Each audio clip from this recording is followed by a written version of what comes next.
lose a person that's very intricate to the Parks Department. Also, a few years ago, we gave up, I believe, an employee during budget cuts that a past person that was in charge of parks said, oh, we can survive without that person. So the Parks Department's already taken ahead a few years ago and gave a position up so that we could have somebody in the library, if I was correct. And so I'm a little bit mad that I haven't heard of any other real departments having any cuts. But here the Parks Department is going to lose another valuable person. She does so many things with conditional use permits. I can't even begin to list all the different things that she does. Also, city parks are very important to us, almost more than tourism. Parks actually, talking to people, we have people coming out to walk our city parks. And it's very important. Also, parks are here for the people. We need to make sure that we keep them, maintain them, that we have a good chain of command. Having a lot of things and one person that knows about it. I don't know how it's going to go now if we lose her and how many different positions, and it's going to get divided up between other people. I can't believe anybody else would be able to take on the whole workload of what she does. And so I'm a little bit freaked out about that. Our parks have been sacrificing for quite a few years, and we need more for our city parks, you know. I'm just flabbergasted to hear that that would be one of the first places that we'd have to cut people for having a budget shortfall when the Parks Department's already had it a couple of years ago. Guess that's about all I have to say. Thank you. Any other visitor comments?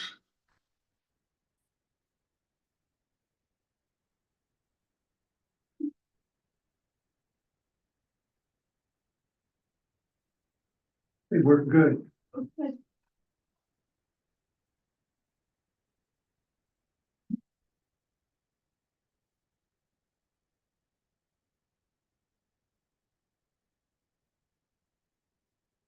My name is Ron Cromwell. I learned the 2 million gallon reservoir was leaking 74,000 gallons per day. This causes concern with its effect. This was an alert for my attention that the reservoir is across the road. I questioned the city with the leaking and it was denied. This involved city employees being told explicitly not to talk to me. You have to be thankful for the freedom of information from public bodies. I requested information from public records and these contain the truth that won't be freely given. The information I requested reveals the city's involvement with the reservoir's rehabilitation failure. The request produces records showing that the city ignoring and neglecting led to the 2 million gallon reservoir's rehabilitation failure. The city wouldn't drain the reservoir, which didn't allow prior testing to the true condition. December 20th, 2017, Bear Investigation and Consultants produced an observation assessment summary of the 2 million gallon reservoir. This report wasn't favorable to the city's action. I followed the W49 contract and the challenges that Western Partitions faced, determined to complete the contract. The city blamed WPI's work for their W4 contract failure. The city makes the claim, but never produces any evidence. There is more evidence showing the city's actions contributed to the failure beginning in 2016. What did I get for my continuous probing of the 2 million gallon reservoir rehabilitation? I got a warning that I should cease probing the 2 million gallon reservoir rehabilitation. November 16th, 2022, Mohammed Zeller, the Public Works Director, gave me a message. I was irritating people with deep pockets who were considering suing me and I could lose my house and everything I own. This was a shocking message when you realize the city signed a proposed settlement agreement April 8th, 2022. This really angered my wife because I was using her email. I told her it was just intimidation and no merit. Mohammed sent me an email expecting me to retract my comments at a city council meeting. I emailed him, I would not comply with his request. I mentioned that he probably regrets delivering the message, and he should remember he was a messenger who was conveying another party's message. I have no concern for the W49 parties, only the city. Well, what did the city get? The city got an empty, damaged reservoir. $89,762 is extra unnecessary cost. A Walker Consultants bill of $107,210 for what is to be an investigation of cause and responsibility. This was recorded as a $2,800 fee. Attorney's fees are undetermined. What did the public get for their money? Client privilege for response and no transparency. We will never learn the actual cause of the 2 million gallon reservoir's excessive water loss. Thank you. And I know that you'll be here and you'll be very unhappy.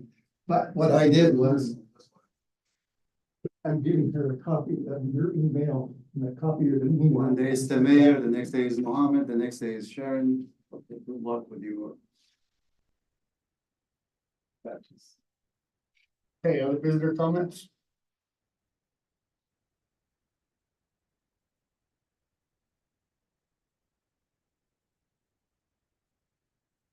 Name is Brady Priano.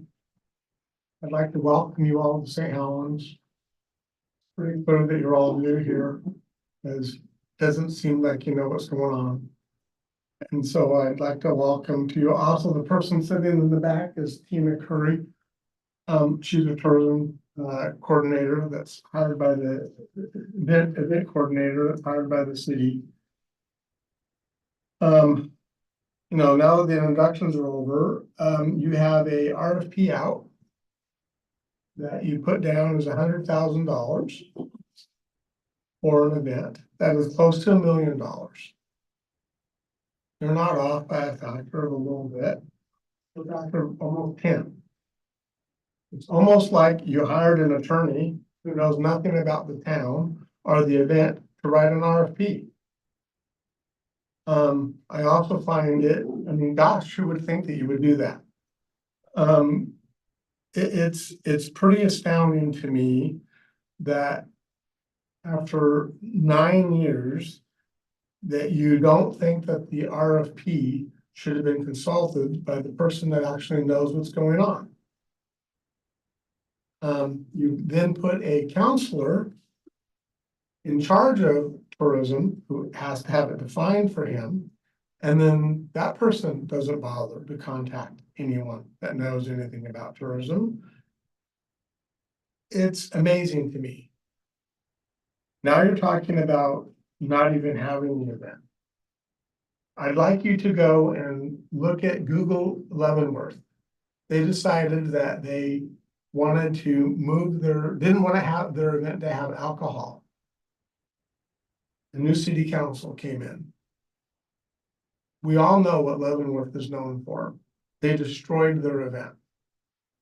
Their tourism contractor moved the event to a nearby city, and then they're like, oh, you know what, maybe we should have reconsidered that. Because the local people were about ready to revolt. I don't want you to make that same mistake.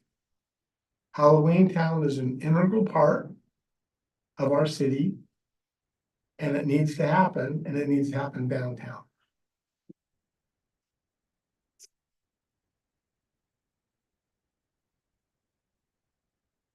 Visitor comments?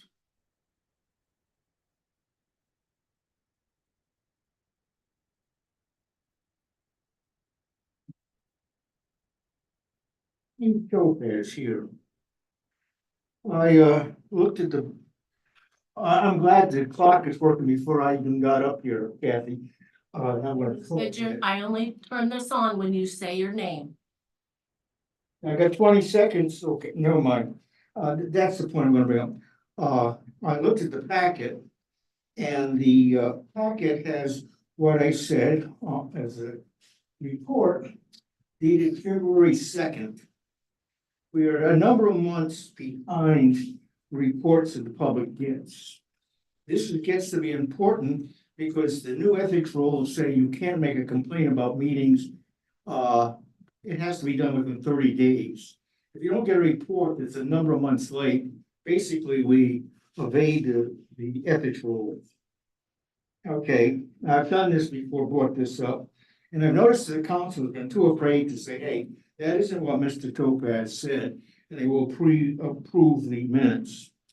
We basically found that our council is afraid to ask questions, so we can't assume they know everything. We've been told that the reports are too cumbersome, but they're afraid to ask all the details. Now, I was brought up, Mr. Topaz, as the council was brought up on ethics for asking for stormwater clearance in his area. It's called, it was unethical. The ethics board said Mr. Topaz, Councilor Topaz, did everything right. But somebody pointed out, if the city doesn't like you, they'll hurt a whole neighborhood because they don't like you, which they did. We also have, going back to the minutes, a number of times I've sent the minutes that I've written out and given to Catherine. I've sent an email to the council, which I've gotten no reply. Another person did the same thing and pointed out the council didn't even open the email. So we're having a council that's afraid to act as counselors and listen to people. We also are pointing out to outsiders that our council, even when something is wrong, won't say anything. And the outsiders see if somebody isn't liked, the whole neighborhood will get it. If I was bringing a company here, I sure want my employees to be afraid that the council won't even stick up for the law. Now, we just had the possibility of a large plant coming to take over the old paper mill, only to find out that there's not enough power. And yet the city is going ahead and trying to turn a great deal of this property into an industrial facility, basically a industrial park, which is going to need power, which we don't have enough of. And yet the council is too afraid to question the motive. So why would I, as a company, bring my company, my people, my families to a town that basically runs on fear? And I leave that to you because I know you're too afraid to answer. Thank you. Visitor comments? Anybody on Zoom? One online.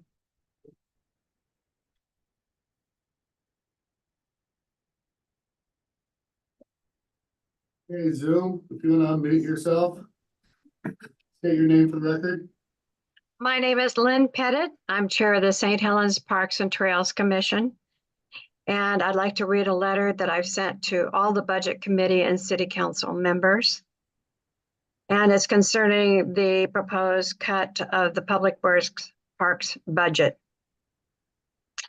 Dear members, under the St. Helens proposed budget, you are asking for the elimination of the Parks Administrative Assistant, Melissa Galvan-Magi. I was appointed to the Parks Commission in 2019. From 2021 and up to January 2023, there was little response to matters that were brought to the attention of those in charge of parks. Since 2023, with management change, we have had quick response to all concerns, no matter how small, from the parks director, maintenance supervisor, his staff, and administrative assistant, in a concerted effort through good organization, communication, talent, and hard work. We are fortunate here in St. Helens to have Melissa as an assistant that offers so much to our community and visitors through her service to parks. And as go-to person for many activities that enrich the lives of our local citizens. I'd like to start with just a few of the responsibilities that are performed and organized, including retention of all requests. She provides excellent customer interaction. To start, I will mention her organization, professionalism, and computer skills she uses for the 9-member Parks and Trails Commission and the Safety Committee, developing the agenda, provide minutes, secure building inspections, and compile SDS paperwork. Melissa maintains all requests for reservations for our city parks, special use permits, athletic fields, work parties from citizens organizations and events for tourism. She provides direction and handling of park issues and complaints by phone, email, and in person. Volunteer hours reporting and city volunteer release forms, firewood forms, and city tree letters. Vandalism reports for all city parks and associated buildings. Also, Melissa uses a computer application to locate latitude and longitude coordinates and a map to show where utilities are located and provides park maintenance staff safety when digging. This all requires correct forms, payments, mailings, procurement, retention, and the right experience. Additionally, Melissa writes grants to provide funding for procurement of items needed to keep our parks well marked and maintained. Please know that the proposed cuts to this position would drastically impact the many services that this position provides for our parks and community. Thank you for considering my comments. Lynn Pettit. Thank you, Lynn.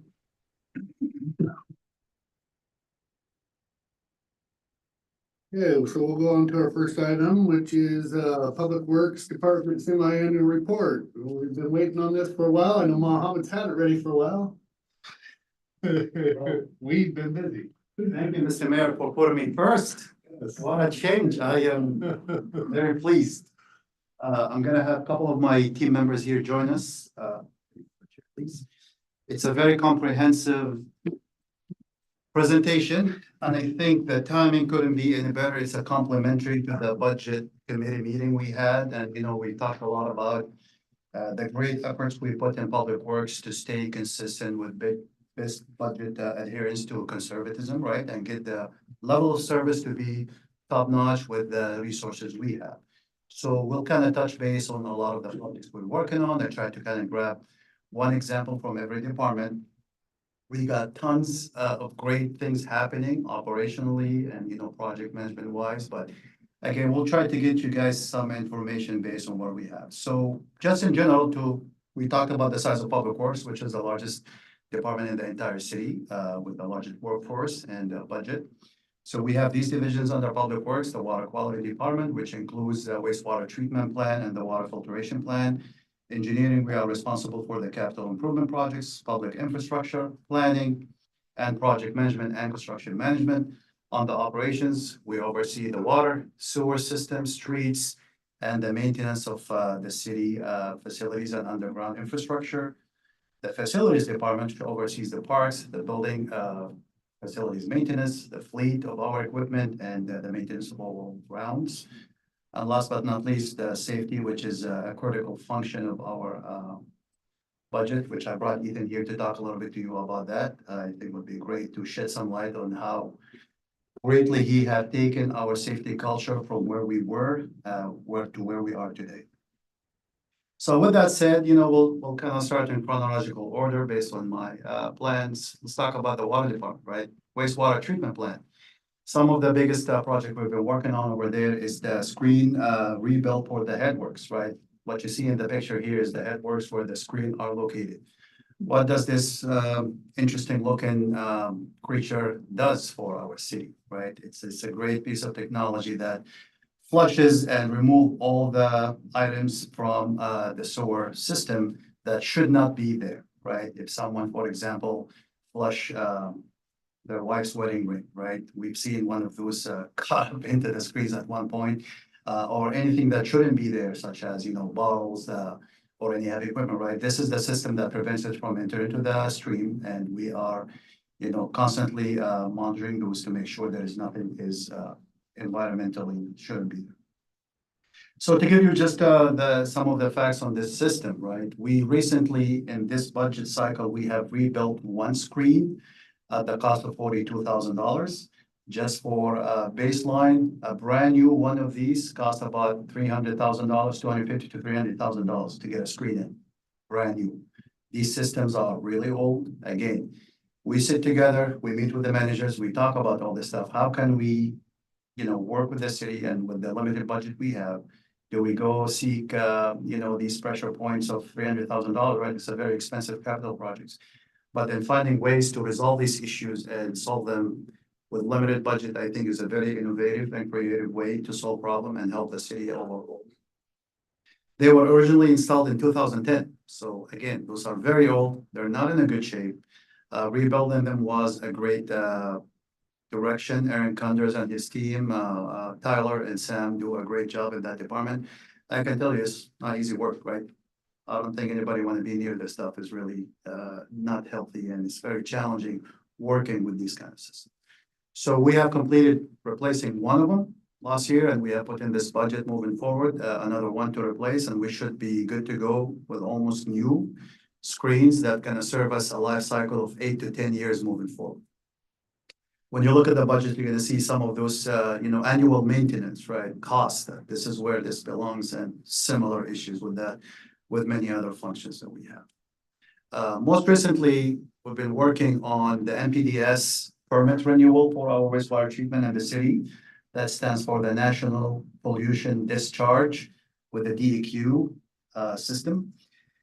The NPDES permit has expired back in 2008, and this has been a challenging endeavor to get where we are today, but I can tell you we are in very good standing today. We have finalized all our negotiation with DEQ, and we have limited the scope of this. Obviously, when we had the mill operational, that has contributed a lot of the challenges with the flows, inflows, and discharge. Now that we don't have the industry, I think it has supported the city endeavor into some areas of testing and whatnot that required us to be there 24/7 in labs and sending those signals. The permit has been finalized and it's up now for public comments. It's been advertised, and we should wrap this up by the end of the summer. Very soon. So some of the challenges that we face regularly on a 24 basis, obviously, not just our systems, right? We have facilities such as the Armstrong sewage overflow. We had recently a problem during some of these challenging freezing temperatures, and our team here, and I will have Ethan just give you a little bit of what happened there and what did our team do and how did we clean up that, although it's not necessarily our valves. Oh, yeah, so Armstrong has a pump station which pumps into our system, which is also assisted from one of our lift stations on Old Portland Road. And what happened here in this case was a couple check valves failed. Our system, which has quite a bit of distance to pump to up Old Portland Road. And what happened is these check valves failed. Well, this is a location that's closest to our lift station. And what happened was the liquids just took a path of least resistance. Wasn't making it to our system, gravity fed. And what you see bubbling out of the ground there, our public works crews had to clean up and take care of. So it took a lot of collaboration with Armstrong to clean this problem up. They've gotten their check valves replaced and everything's back up operational. Great, thank you, Ethan. So this is again just an example from the inside, what goes behind the scene and what we deal with on a daily basis. This problem is not just with Armstrong, everywhere in the city infrastructure, we're responsible for those, whether it's a business, citizen, someone's backyard, or the city infrastructure itself. So moving forward, we have a lot of routine maintenance that we do on a regular basis. What you see in this picture, those are the racks. We did talk about this in the budget committee about replacing the racks for the water filtration. Each rack is about $250,000, and we have finally deferred this project for a very long time, and now it's time to really start working on those. So we have scheduled those into our scheduled maintenance once per year to replace those because they are over the life cycle, over 18 years old. Although they're still in decent shape, but this is one of those areas we don't want to risk and take any chances where clean water goes through the system in this community. Some of the other maintenance work that we have done, we replaced and repaired 2 pumps at the lift stations. We repaired some cooling systems and generators that, annual maintenance for our facilities. We replaced all the lighting at the water filtration facility. That was a great project to reduce the utility cost by replacing those with LEDs. PUD actually has been great partner as well in some of the projects we did with the lighting. We've assisted and designed internally, again, some great projects that flow meters between engineering, public works operations. Saving the city a lot of that outsourced cost that we can be enduring elsewhere. So we continue to really maintain a great attitude towards that and try to work with the limited resources we have. With that said, we'll jump to engineering and we'll talk a little bit about some of the great projects that we have done and in the works, and then we'll switch back to myself. So I'll pass to Sharon Drew, our engineering manager, an excellent team member as well, everybody. So I wanted to highlight the Columbia Boulevard sidewalk project, which was completed in February. Well, actually January, final completion was February. And so that added bike lanes and a sidewalk on the east side of Columbia Boulevard between Sykes and Gable Road, completing that, a nice loop between Highway 30, Sykes, Columbia, and Gable Road. Connects McBride Elementary to the St. Helens High School. We also added a rapid flashing beacon for the kids at McBride crossing.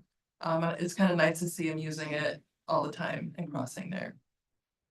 And it was a really great project, really good example of collaboration. In addition to engineering, the planning department managed the ODOT grant for the project. Operations dealt with the water and moving water meters and hydrants. We also work with Columbia County, who handle all of the easements and the permits. TFT Construction was a contractor that did the work. They were excellent to work with. We came up with a lot of challenges on the project, a lot of conflicts.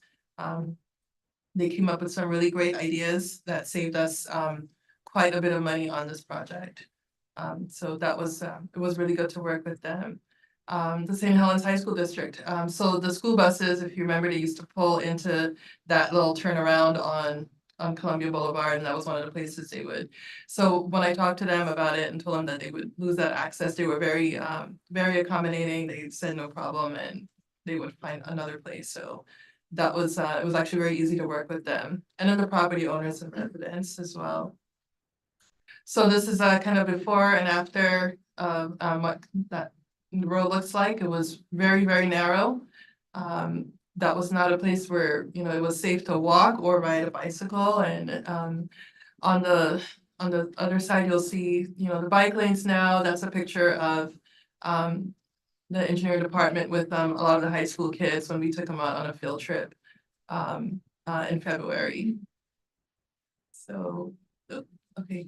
So traffic issues at the Lewis and Clark Elementary School, and this wasn't just an engineering project, it was really headed by facilities maintenance, and we assisted them with this.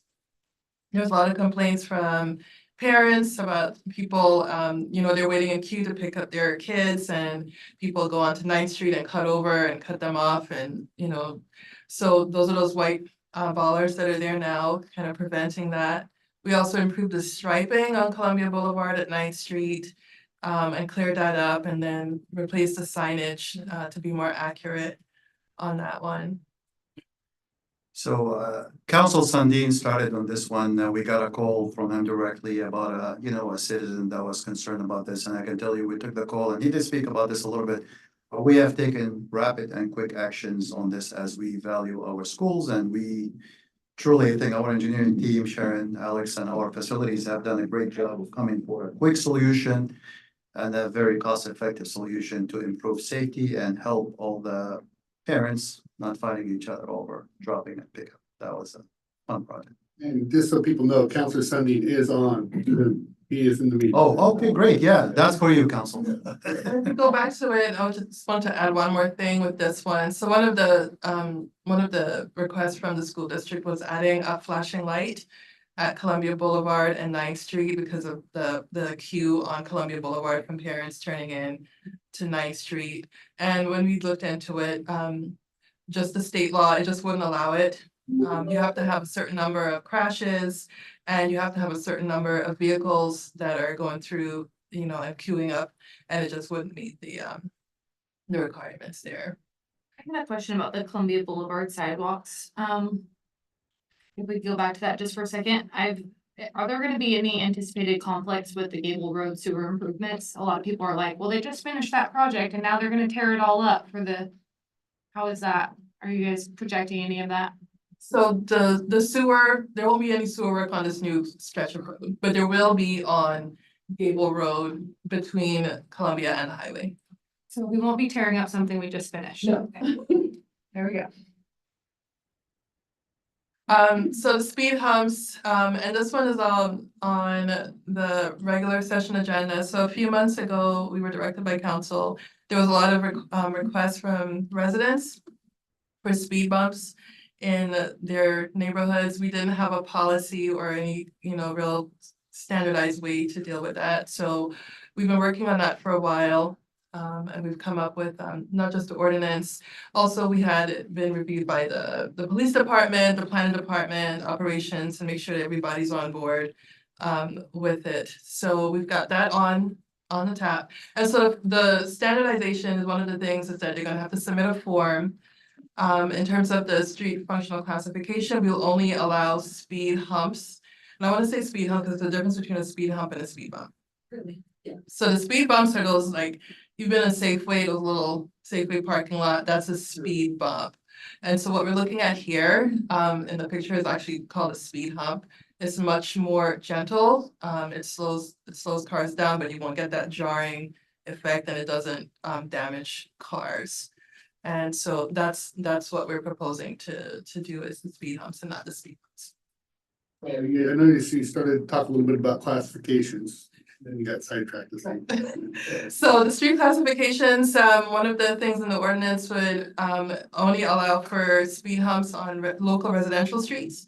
We won't allow it on arterial or collector streets, simply because of, emergency vehicles and truck routes and buses. And so basically just local residential streets. And it also has to meet other requirements. It can't be a very steep grade. Yeah, the street length has to be at least 1,000 feet. If they have a lot of driveways, that's gonna cause a problem because you don't wanna put a speed hump, right at somebody's driveway.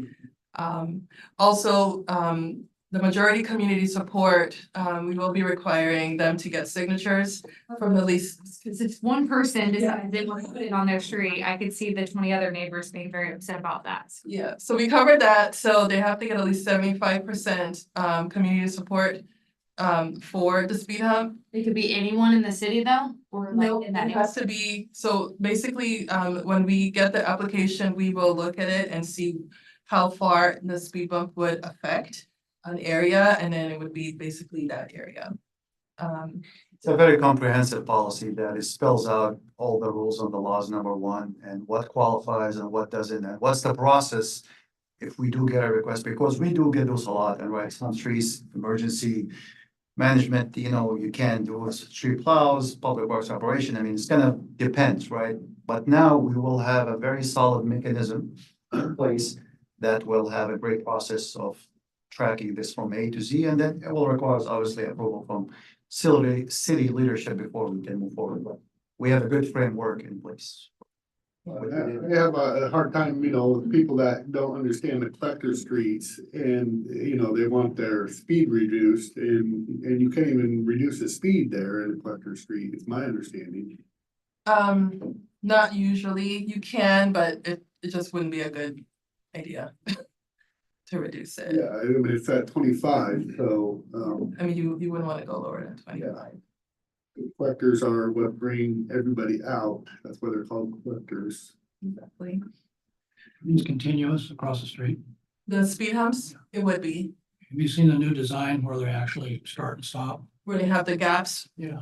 So yeah, in Portland, they have a lot of those for emergency vehicles. And those have their challenges because what it causes. Turn into the other lane. Exactly. We all have gotten. Yeah, so that's why I don't have it included, which I'm guilty of doing that when I drive through Portland too. I'll just scoot through it and then next thing you know, you're in the other lane and it's. I'm not driving that fast. So everybody Yeah. at the airport. Yeah. So it'll just be like a continuous. And then just quickly, there's no funding for the speed hump, so right now, the plan would be that the neighborhood would have to fund that themselves if they want it until this. How much does a speed hump cost? It can depend, I mean, when you think about just the design and engineering, it probably costs at least maybe $20,000 or more. Wow. Yeah. And the more humps, the lesser it'll cost. The lesser the cost. The lesser it costs. I could just see this is gonna be a whole thing in the city. No, 20,000. Yeah. You think twice about signing that. Okay, let's keep going. We have a long presentation. And I just want to kind of give a quick update. National Engineers Week was February 18th to 24. And so this was like 4 months planning with the City Engineering Department, St. Helens High School in Lower Columbia, where we wanted to reach out to the high school kids and encourage them in careers in engineering. And so and it worked out really great. So basically from Tuesday to Friday, we had events for them. And just like an hour on Tuesday, Wednesday, and Thursday at the high school where we did a career talk. Myself, Alex Bird and Chase Berg from Lower Columbia, who's now helping us out actually in engineering. That's how we actually met. And so what else did we do? We did a engineering challenge, and on the last day, Friday, which is that picture on the bottom, we hosted about over 20 students here at City Hall. We did some engineering stuff with them to come on a tour of 2 projects. And so that was pretty successful. We should make a video and we need to advertise that. That's a really good thing that you did, and I think a lot of people would be appreciative of it. Yeah, I did it. It just seemed like, I had a really good experience with that when I was a kid growing up. And actually, so I kind of wanted to give it back, and we want to make it kind of a regular thing also, and maybe not just with the high school, but maybe about the middle school as well. Very cool. It was a very successful event that the city had never done before, so I think it was a great engagement between community, students, and as Sharon said, we all were kids, right? We see engineers and what we do. I wish when I was their age, been exposed to the real world, right? We brought them here, we've done some super successful events, and communication helped us tremendously, Crystal King, on that endeavor and meeting the students, and it was really nice. And just quickly on some of the engineering current and upcoming projects, and we're going to talk about a few of them later, so I'll just touch on the ones that we won't touch on later. So the Gable Road Speed Zone project, basically Alex and I have been working with ODOT on lowering the speed limit on Gable Road between the highway and McNulty. Right now it's at 40 miles an hour, which is way too fast for that section of road with all the, with Walmart and then stores and now Broadleaf. So we're working with them to lower that. That was taking a little bit of a low priority because we're so busy right now. Let's see, updating the transportation system master plan. The scope of work is still being reviewed by ODOT, so it's a very slow process. But we have the grant to do it, so we just have to kind of work with them on that. The TMDL, we partnered right now with Columbia County to get a rare intern to assist us with some of the TMDL applications, and we just had a meeting with them last week, so we just passed the second stage of it, so we're in pretty good standing to get a rare intern. If we do, they would start in September and work with us for 11 months. And it's all paid for. There's no city match to it. DEQ pays the match for us, so it's actually no cost to us. Yeah, so we have a couple more big projects we'll talk about at the end, and we'll give you guys a lot of opportunity to talk about the construction and whatnot. So in the interest of time, we'll move forward. We'll get back to some of those over here. So on operations, you're probably, whatever your news channel is, I'm sure you've heard from Homeland Security about rural communities and potential cybersecurity attacks on water facilities. I'm sure you've heard about that somewhere, somewhat. It's a real thing. It's a problem. And this is one avenue for adversaries, obviously, to come and infect and tumble cities or cause a lot of harm, right? How does that work? And what would they, so for the folks who don't understand or haven't been exposed to some of these behind the scenes, like what does control these water levels and where those hacks could potentially be, right? Let's talk about SCADA system, right? SCADA system is the supervisory control and data acquisition system that provides the public works operation team the ability to monitor and control the water distribution system for the entire city. That is how it's controlled through those systems, right? Those are technological softwares that we use to help us do our job and make sure we have the proper level, the proper coordination, the proper safety in place. It does, we have it at the Public Works shop, the main reservoir, it gives you the high elevations. We have the really rainy well number 2 and number 3. And the Lemont pump, which is not named after our Chris Lemont, it's totally separate entity. He doesn't know it I like the rain well. really well. Yeah, so it does monitor, so can you go to the next one, please? What does the SCADA system does? It monitors the high levels, the reservoir levels in general, the pressure, the controls, and the size for these pumps. It troubleshoots any issues, and we have a great screen that regulates, and we monitor, and we work on regular basis to renew those and make sure that the systems are operational and secure, right? Security patches and whatnot. Without this system, we may not know if we have a problem in a pump, if we have a leak, if we have an attack, right? Without these systems, you're off grid and you are in trouble, right? We have to maintain those with technology, hardware, software, and of course, operational. And so most recently, we worked on a great successful project. We were able to replace our hardware for the system, and we had the system software updated all the way up to the most advanced levels that we have today in systems through both engineering and working with our team. But I think one area that I'd like to highlight specifically in this project that I thought was successful, when we initially had this, right, we get a quote to replace the hardware. We're talking about specifically a built computer that supports the software, right? The quote was over $10,000-$15,000 for the hardware, right? I did meet with our IT team and our operation team. I'm like, well, this doesn't make sense. What kind of special computer is that, right? We looked behind the box, right? We investigated further and we researched, and we were able to find some of these specs that we can procure ourselves and save the city the cost of $15,000 by procuring this computer ourselves for a fraction of the price. I think it was $1,500 for the actual hardware. We ordered it through our IT department. It sat here until we were able to get Orphan Engineering to come and look at the specs. We coordinated with them very well, and then we executed this project with a great cost saving. Again, a lot of these initiatives that we take internally are not typical in public works. Most, they buy the system or you contract someone out, they charge you $40,000, you sign up for it and you move on. Not how we work in public works. And I do like to bring my team into these presentations for a reason, right? Sharon, Ethan, you have seen our team from Operation, Dave Elder, Buck, and most of our team, because those are the great people of our, they take a lot of pride in their jobs. They work on the best interest for the city, for the budget, and we try to continue that ownership in our team.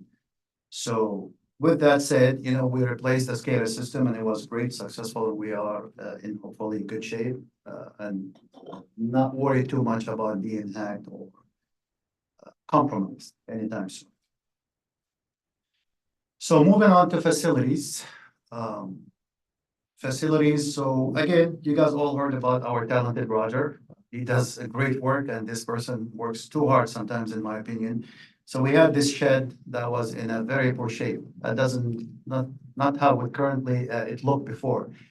We were actually about to demolish it and build a new one or get a new one. Softballs out of that shed during softball season, so I. Yes, let me tell you, it was a horror house before, but you know, we were planning to replace it, but Roger said, no, let me deal with it. We moved it, he re-roofed it, and he done fantastic work to bring it back to a brand new shape. And then we put this ramp that you see here, and again, $3,000 roughly buying a new one.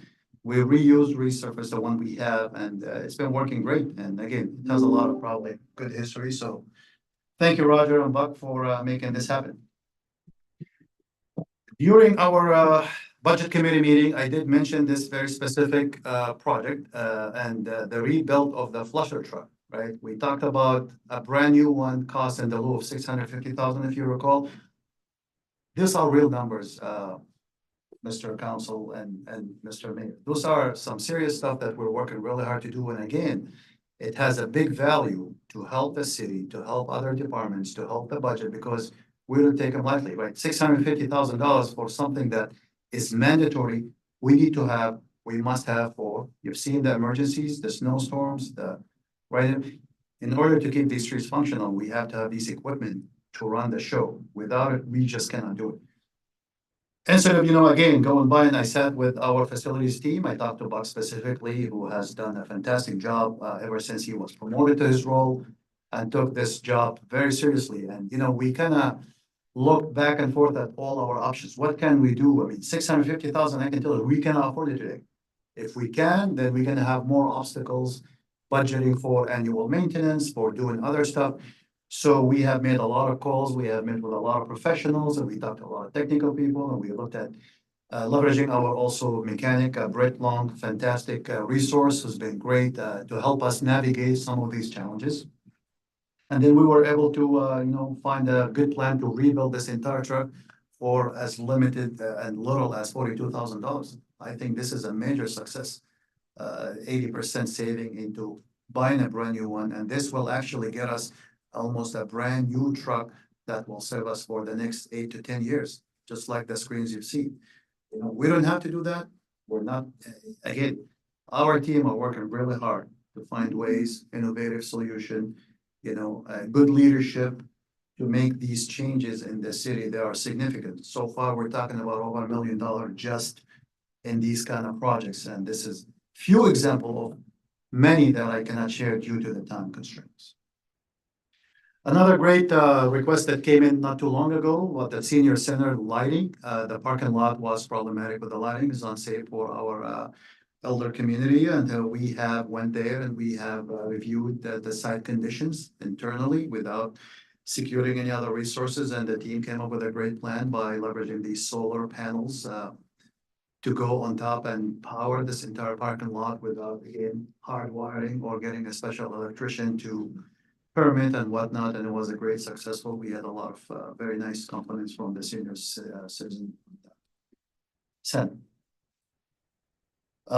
We love our veterans. This was a great endeavor. So this was a partially grant funded project. I think there's a lot of good players on this one, but again, our team from Public Works have done a lot of great work to support the veterans, and we have worked in doing all the concrete work for this particular project.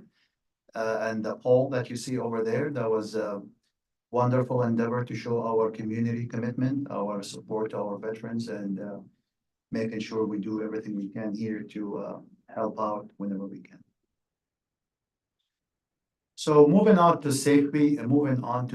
So during our budget meeting, Chief Greenway asked me, hey, this guy Ethan does a great job and with OSHA and response to these issues, but is he real? I've never seen him. What does he look like? Tell him, well, Chief, here you go, in the flesh. Ethan exists, he's a human. And he's our great safety field supervisor who also have truly changed our safety cultures ever since he was promoted. And he does hold the badge of Employee of the Year. So I wanted to bring him here. He's very humble and very gentle spokesman person, but he's great to kind of tell you a little bit about the great endeavors and the steps that he done in the safety arena for the entire city, not just Public Works. So that's it, Ethan. Floor is yours. Yeah.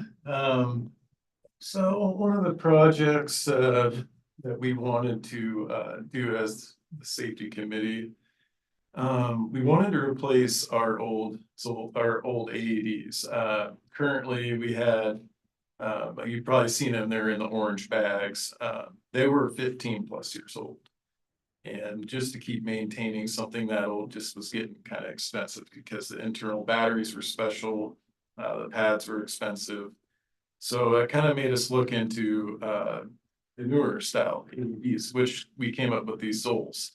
And so at the time, we weren't sure how budgets were going to be. We were just being real careful. And then in March, there was a promo code that came out, $400 off per unit. So I went ahead and, spoke with City Hall, try to get that secured for down here. And that was agreed upon. Yes, let's go for it. Talked with the library, Suzanne Bishop at the library, got her on board. She wanted to purchase one as well. And Buck Tupper at the Parks Department, believe it or not, we never had an AED over there. So that was an addition to the city, having an AED available. And we also added one at our public works shop. So total cost per unit, $1,534. Like I said, it replaced our 15-plus-year-old devices. And it was one of the big priorities to the safety committee. And which happened also, $400 off. Combined total savings, $1,600. So it just goes to show, no matter what job, big or small, we're looking to save money anywhere we can, keep things afloat. And this is during an inspection. Once a year, I'll go around to all of our city buildings and I'll do my own walkthrough inspections. The safety committee does these quarterly throughout the year, but I go ahead and do my own just to check and see if we can find anything else that's needing to be fixed. So during this inspection at the library, I found multiple light up exit signs were not working in test mode. How these are designed is when the power, in the case of power goes out, these signs are supposed to light up and go onto UPC battery power. And there's a button on the bottom of each of those, and you can test it, make sure that the battery's working though. Well, about 12 of them were dead at the same time. So I had to go to Suzanne and I said, hey, you got a bunch of exit signs out, and I don't know, just didn't want to overwhelm her and get her worried about prices and having to have a contractor deal with it. Believe it or not, I've been surprised by a contractor. They'll charge you $600 to replace that battery right there. So It's ridiculous. I went ahead and I asked for her okay to approve to purchase $140 for the batteries, 12 in all, and install them myself and save the library department's budget by doing that in-house. This right here, this rusty pile of cylinders here, this was an idea that came up way in the past. I think it was around hybrid time of natural gas powered vehicles. I'm not sure who it was, but they thought it was a good idea to try it out. It obviously it didn't take. Definitely natural gas vehicles just never got popular. But this was installed many years ago in our public works shop. And so it sat there unused for years, and everybody would walk by it every day, glance at it. Oh yeah, they're still there. And then somebody one day is like, hey, are those full? So we looked at them and all the gauges said that the cylinders were full of natural gas. Just to add, CNG stand for compressed natural gas. That's what it means. And so the safety committee, they spearheaded the project. They said, yeah, let's get together, let's figure out how to get rid of these things. And we went ahead and got somebody professionally there to drain the tanks safely, get rid of that gas and haul all that stuff off. You see in the left picture there, away, get rid of it. And on the right, it's your after photo. And so we eliminated that hazard. I don't know if you noticed all the rust on the top of those things, but yeah, they were getting pretty corroded sitting there. But yeah, it was a good project. This is one of our new confined space rescue tripods that we've just recently purchased at Public Works. The one prior was also several years old, and I've been wanting to get a new system for quite a while. This particular tripod can raise up to 8 feet. It's got a good weight rating, newer technology. You got 2 different kinds of winches on there. But this is probably one of the most important devices when Public Works has to make any entries into confined spaces. So we get lowered into the reservoir, Bemis Reservoir through this tripod. Other improvements to our safety culture. Over citywide, we've been updating safety data sheets. I don't know if you don't know this, but prior to 2012, it was called MSDS, and a lot of our SDS booklets said MSDS. So After 2012, OSHA shifted it over to SDS, safety data sheets, the global harmonizing system. So I looked at a lot of these books and they were still safety data sheets. So been working together with Parks, Public Works. We've been doing some at the library. We're working at a couple other stations, wastewater, water filtrations. Been working on theirs, updating this. Updating of the safety manual. This was a big project that we completed last year. Kathy herself spent many hours of her weekends helping me get this done. I appreciate her for helping me get that updated. Adoption of the heat and smoke rules. This was a new OSHA regulation that came out and was mandated in the state of Oregon. So anytime it gets over 80 degrees, it's the heat rules come into play. And you have to have work rests, breaks, you gotta have water available, you gotta have shade provided. Things got, we had to create a plan for this and figure out how we were gonna handle that, especially for those hot days. And then the smoke rules. The heat illness prevention plan followed that. We didn't have one, so went ahead and worked on implementing a plan, putting it together more geared for the city. We purchased an aerial lift in, I believe, 2019, and we didn't have an aerial lift rescue plan. Went ahead and put one of those together for approval. PM 2.5 smoke monitoring equipment. Anybody know what that is? Okay, no takers. So PM 2.5 is a measurement of the smoke particles in the air. If you remember in 2020, when we had the forest fire year, we were at 800 AQI and above, and nobody thought anything of it. We were all working out there and that, and never realized how harmful it was to be out in that environment. And that's when your smoke rules came into play and created some rules for how you, when it's safe to work in certain levels of PM 2.5. So now I have equipment to monitor during forest fire season and deploy it in the city and monitor the levels. And then also I keep the communication citywide when things get above hazard levels. Evacuation maps at city buildings. That was quite a project, putting together that at multiple buildings. Building capacity certifications. I went around with Columbia River Fire and Rescue and they measured the rooms. We got them certified for personnel capacities. Safety nets at the wastewater headworks. You saw a picture of that earlier in the slides. Before there was never anything covering this gap when maintenance was done on the headworks, and this was something brought up in the safety committee as well. And we had to come up with a plan of removing the hazard of falling into the headworks, which if you fall in the headworks, it's not gonna be fun getting you back out of there. So we went ahead and came up with a plan of using nets. And now that hazard has been eliminated. Whenever we have to do new work, that's getting laid over that hole so you don't fall in. And another one is a security grant, security camera installation grant that we got here at City Hall last year.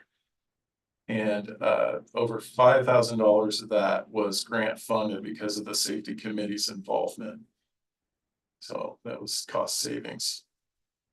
Does the safety committee oversee the police station as well? Yes, there's safety committee members at the police station. When was the last time you did an inspection of the police station? In February 28th, I did a walkthrough and wrote up a list and sent it out to all the supervisors, sergeants, chief. Based off your current opinion of the police station, I'm assuming there's a lot of safety concerns, right? There was some issues with mold, and we've gotten that taken care of. Originally, I heard that there were some issues like that. That's what brought me over there. And that was, happened to be right around the time I was doing the building, inspections. So, we got the mold handled, and we are working on adding some electrical circuits in the area, of the buildings. There's just a little bit, they could use a little more circuits. There's a lot of things. They got body cameras, radios. They're all plugged into your really small outlets, and that's just something that we're trying to help add to them and make it more efficient for them. As well as, we are trying to put some ventilation in that garage, so we don't have that mold issue anymore. For that. Great, thank you so much, Ethan. Appreciate it. So we kind of give you a little bit of what's going on in every department, just high level. I can tell you the work behind the scene done by those amazing, very talented team members and supervisors and managers in our department is tremendous. You've heard a lot about cost saving in these projects. I can assure you, those are in the millions in the last at least 2 years.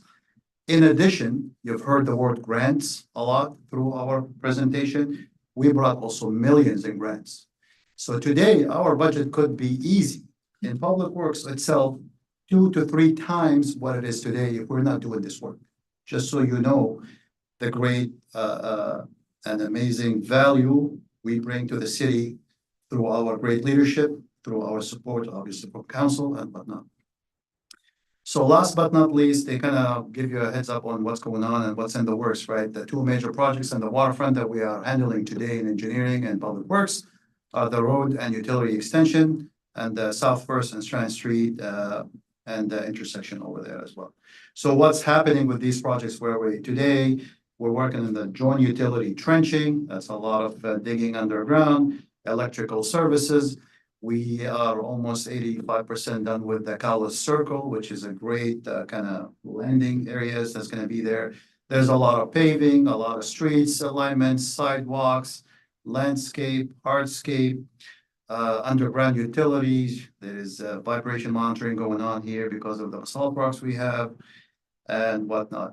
This project has been tremendously challenging, tremendously time consuming, and tremendously hard to work through all the challenges that we have. The good news is we are continue to work very diligently with our contractors and everybody else on this project to execute and finish 100% by December of this year. We are on target as planned, and we had some challenges. The 2 top players on that project from the contractor side has no longer been there, which proposes some challenges, the project manager, the superintendent. Again, and we are, as you heard from the budget committee meeting, we have been shorthanded. We are full-time, our jobs and full-time others' jobs, right? We're wearing multiple hats, project management, construction management, finance management, all of it in one project, inspections, erosion controls, DEQ.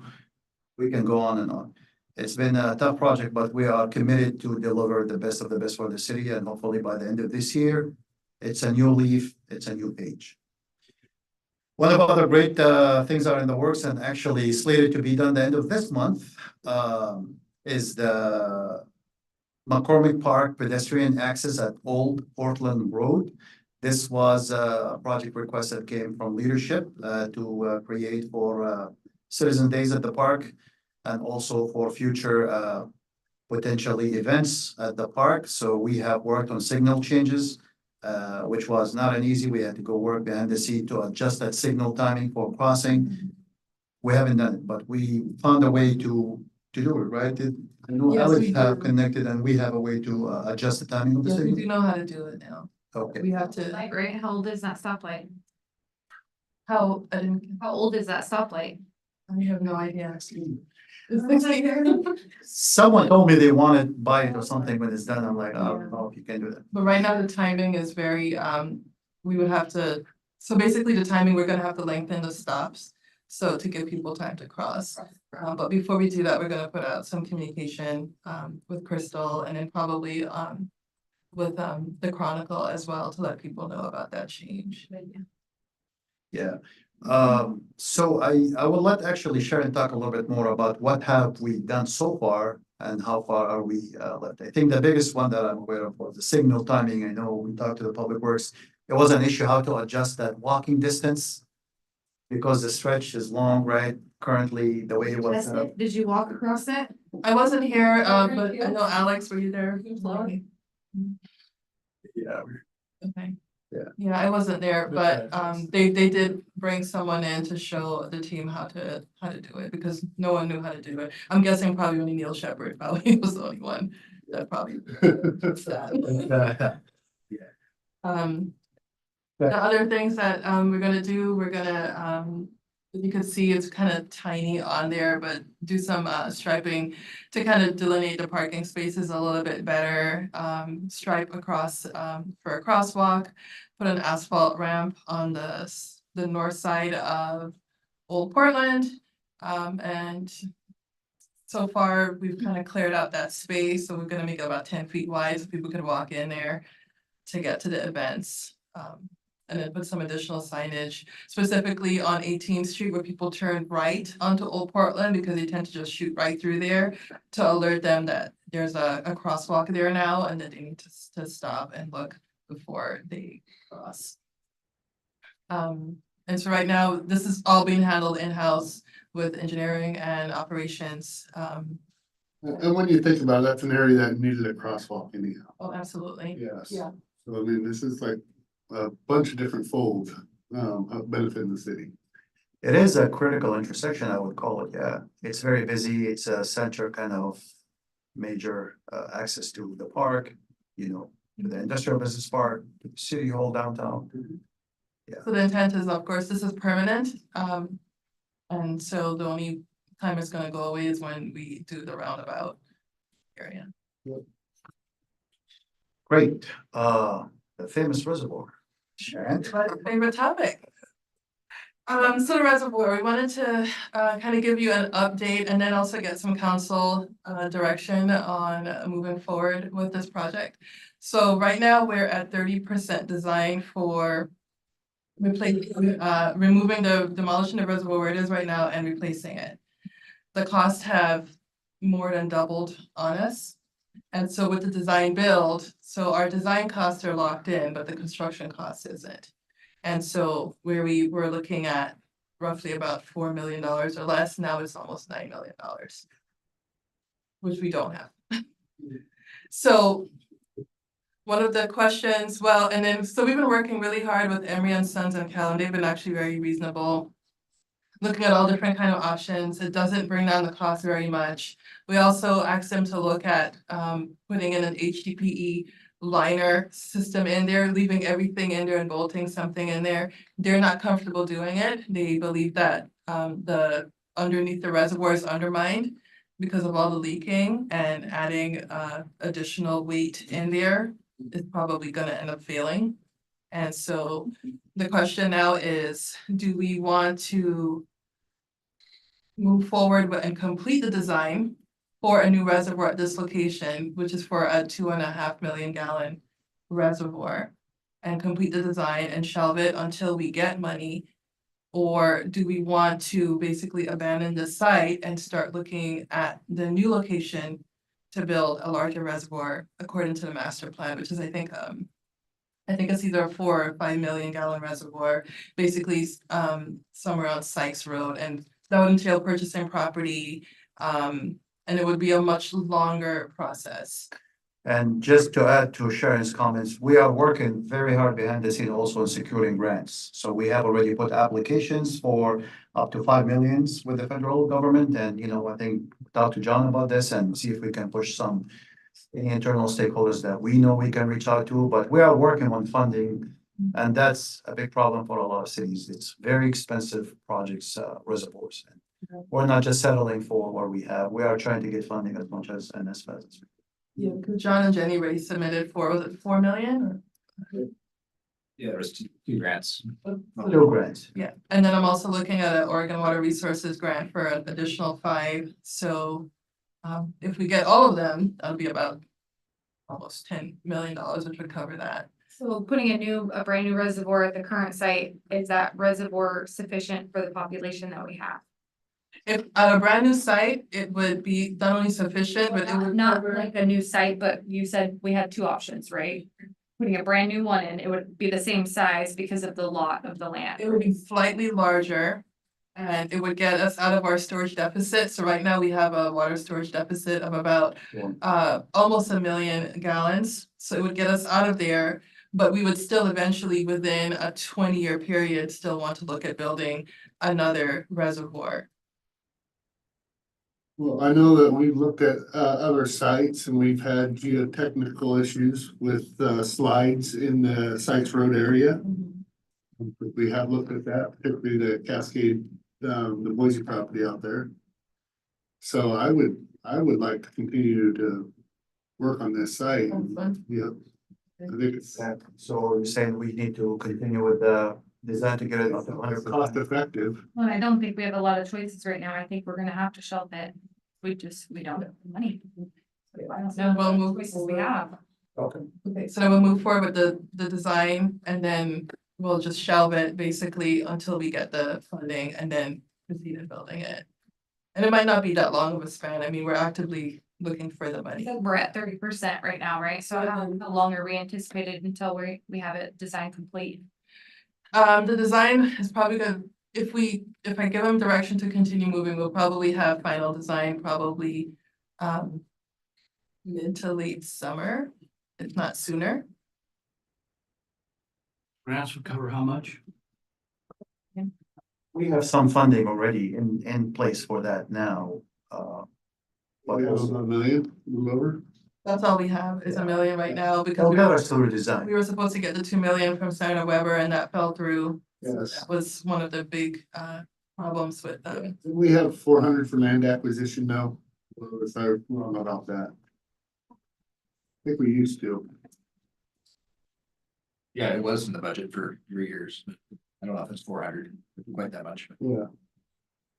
But I think, I don't know, John, how do you feel? I mean, that site is the better of moving forward, with the bigger reservoir. It has no issues, as far as engineering slides within the dirt itself, like other potential sites we looked at. I mean, the infrastructure across the board, the cost escalation we're seeing is just extraordinary. Yeah. The prices are double, tripling, and then as everybody's talking about right now, whether it's electric or water, sewer, All of it. it's all infrastructure. We visited many other sites, just so you know, For similar. example, at the city county dinner last night, Greg Hinkle and Mayor Bob of Class 9 are grasping for everything they can, but they're still 3 million short on the funding they already got approved for their sewer, which was the cost.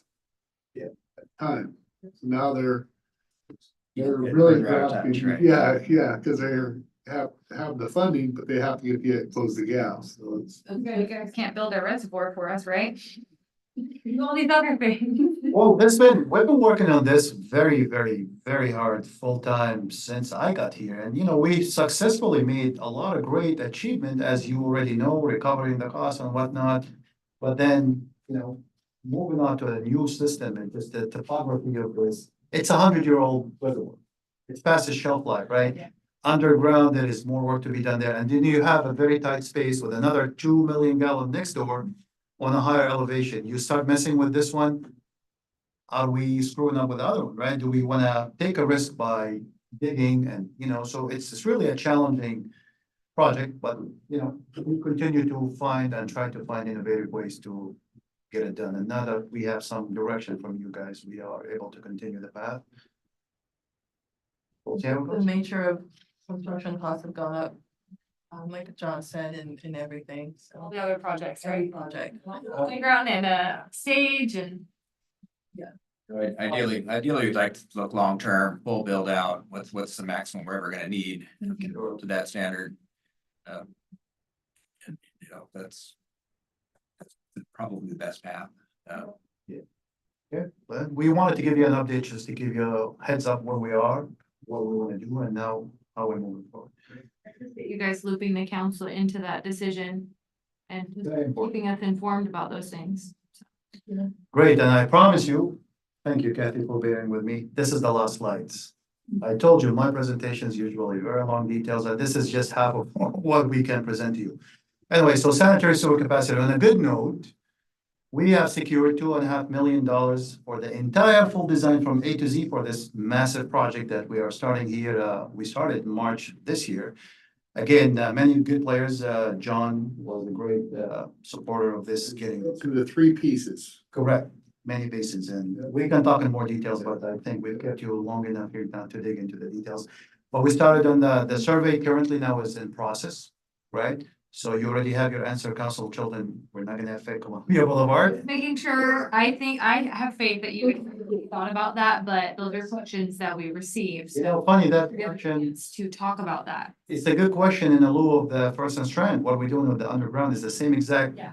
We don't wanna re-dig it, right? That's why we're doing it now. That was kind of the whole reason. So yeah, the design is in progress, and then the construction is anticipated in fall of 2025. So this is gonna be, again, it's a large, very large, complicated project, but very critical based on the master plan we've done. And I think it will be a great accomplishment once we're done, along with everything else for the sewer capacity for the entire city as well. With that said, thank you so much for listening, and we'll open up the gate for any questions you may have. You just said the sanitary project was gonna be split into 3, so all construction is gonna be fall of 25? So basin 6 and 4. So what we're doing right now is we're doing some flow monitoring on basin 5, which is the interceptor, which is the sewer that runs under 4th Street. and goes under the hill where Parkway is and over to the treatment plant.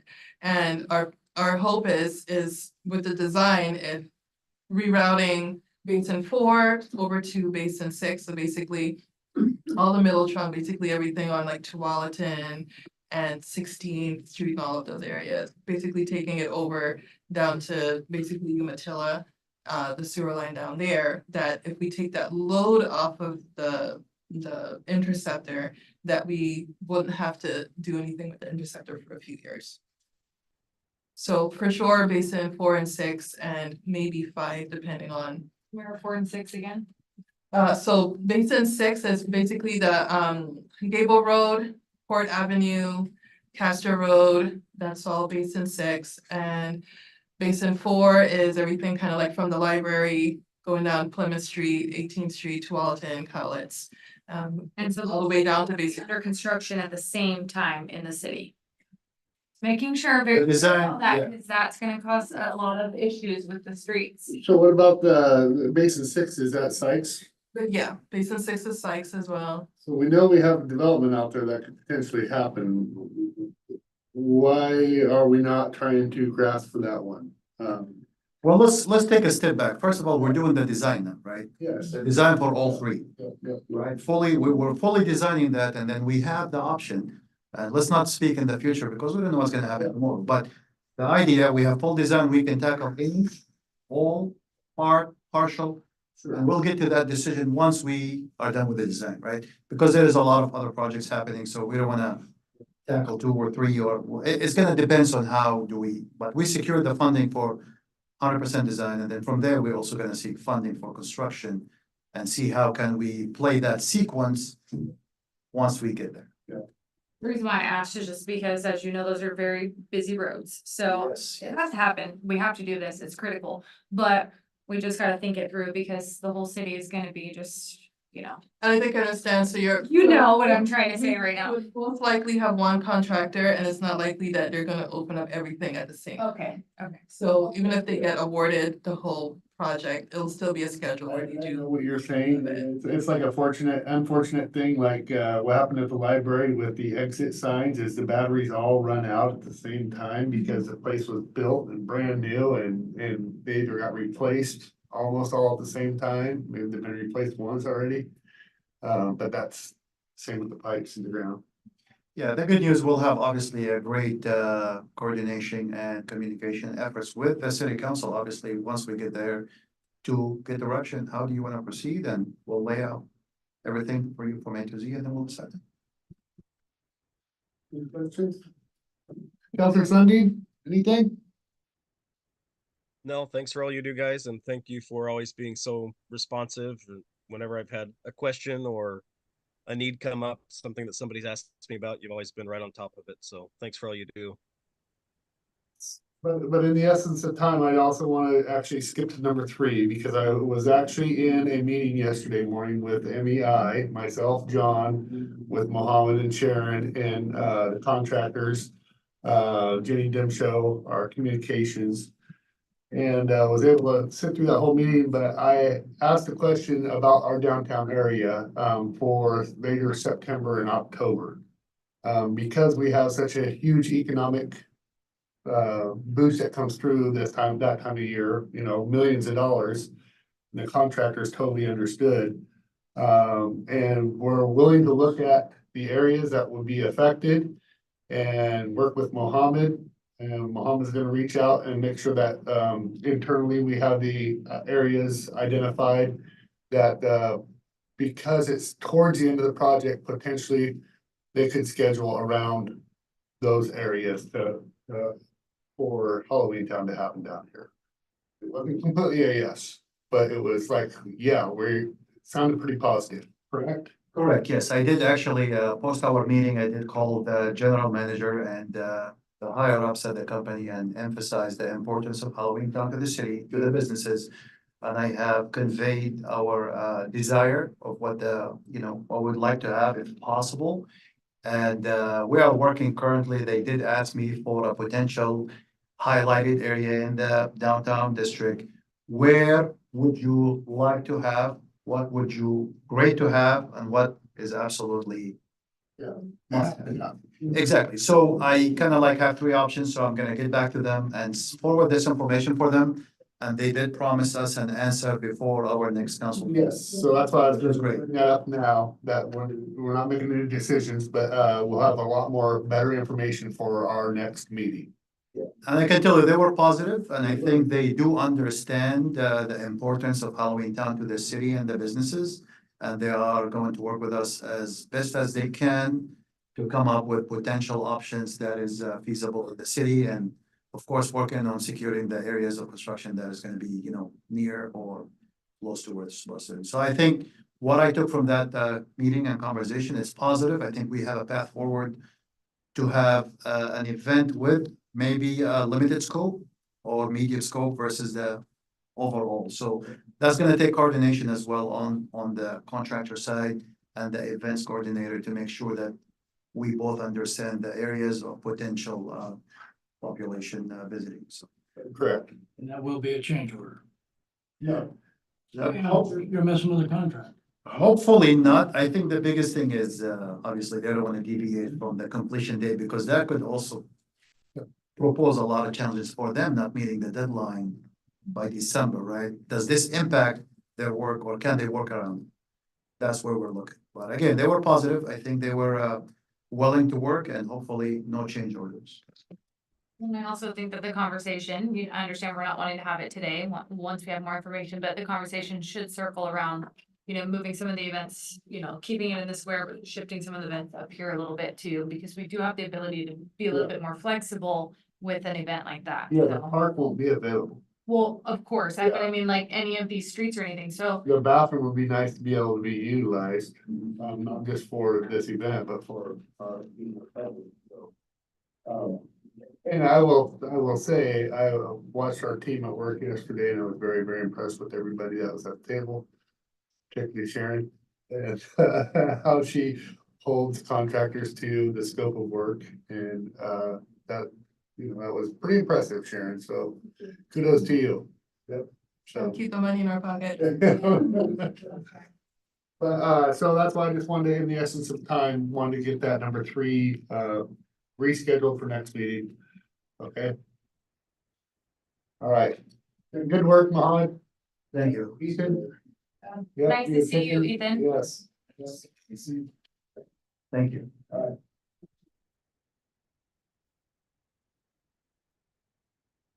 Okay, let's get a quarterly report from our financial director, Gloria Butch. Thank you. We, for the sake of time, I'll be brief, as usual. I think probably the big thing to point out in my report was, kind of a reiteration of what we talked about in the budget committee was, professional services are on the high side and, a little over budget. So we'll be doing some adjustments, budget adjustments. I do not foresee the need for a full-on supplemental budget this year. We'll have some budget adjustments for you in June to just take care of a few items. So that's the good news. I just wanted to kind of update you on what we're working on in the finance department. We've got a payment box installed in the library, and thank you to Dan for that. And our facilities maintenance people that took care of that. We ordered a box and put a box there inside the library next to the library desk to help people. Because of the projects here, access is a little more challenging for people, especially parking and everything. So we added that for to help in the convenience of their utility payments. Our preliminary audit field work will begin next week. So we'll have auditors here and start on that work. That is where they start doing some testing of our accounts payable. They do testing of payroll and a lot of that testing period, just various items in the records. And then they also do some interviews with staff and administration in order to get a good idea of risk areas. So this kind of just lays out their work for the audit and what they're going to be paying most attention to. So also I'm working on revisions to the purchasing policies, P-card policies and procedures, and training and travel policies. These have all kind of gone on the side of not being really great on the internal control side.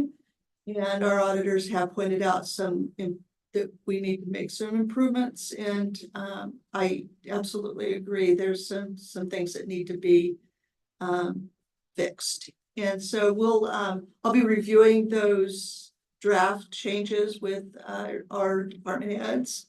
And then once we've gone through those, we'll bring those to council for a review.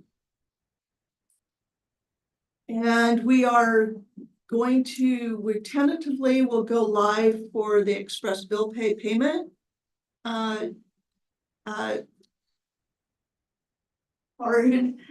Sorry, I'm losing my words. In June, we'll have a little bit of advance notice to our customers and some instructions on how to get in there and make any changes for like ACH payments and auto payments and things like that. So we'll have some advance notice to our customers and everything. So ahead of that, there won't be a whole lot of time ahead as far as notice, because we don't want people to try to get in there and trying to make changes and it's not there yet. So it's a timing thing. And then just a reminder, we have our next budget committee meeting tomorrow night at 6 o'clock. And so we sent out the compilation of the questions and answers earlier today. And so those have been sent out to the committee and for review. Well, Gloria, and you've done just a phenomenal job with the budget committee, and I know that you've kind of entered into a little bit of madness over here, but you've done a really good job and you're very professional and we're lucky to have you. So thank you for your work. Appreciate it. Okay, any questions for Gloria? No? All right. Okay, we're gonna review proposed new job description for librarian 1, youth and makerspace.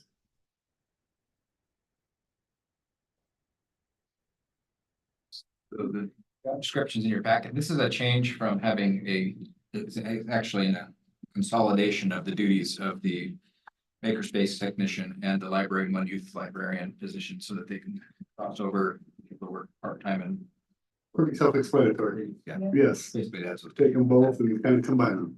Yeah. I don't know if Suzanne has anything specific you want to share around that.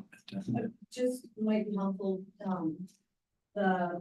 the fact of that will be some, rejiggering of what the librarian services, will be able to provide, because we're gonna take 40% of that job and have them get a makerspace lead.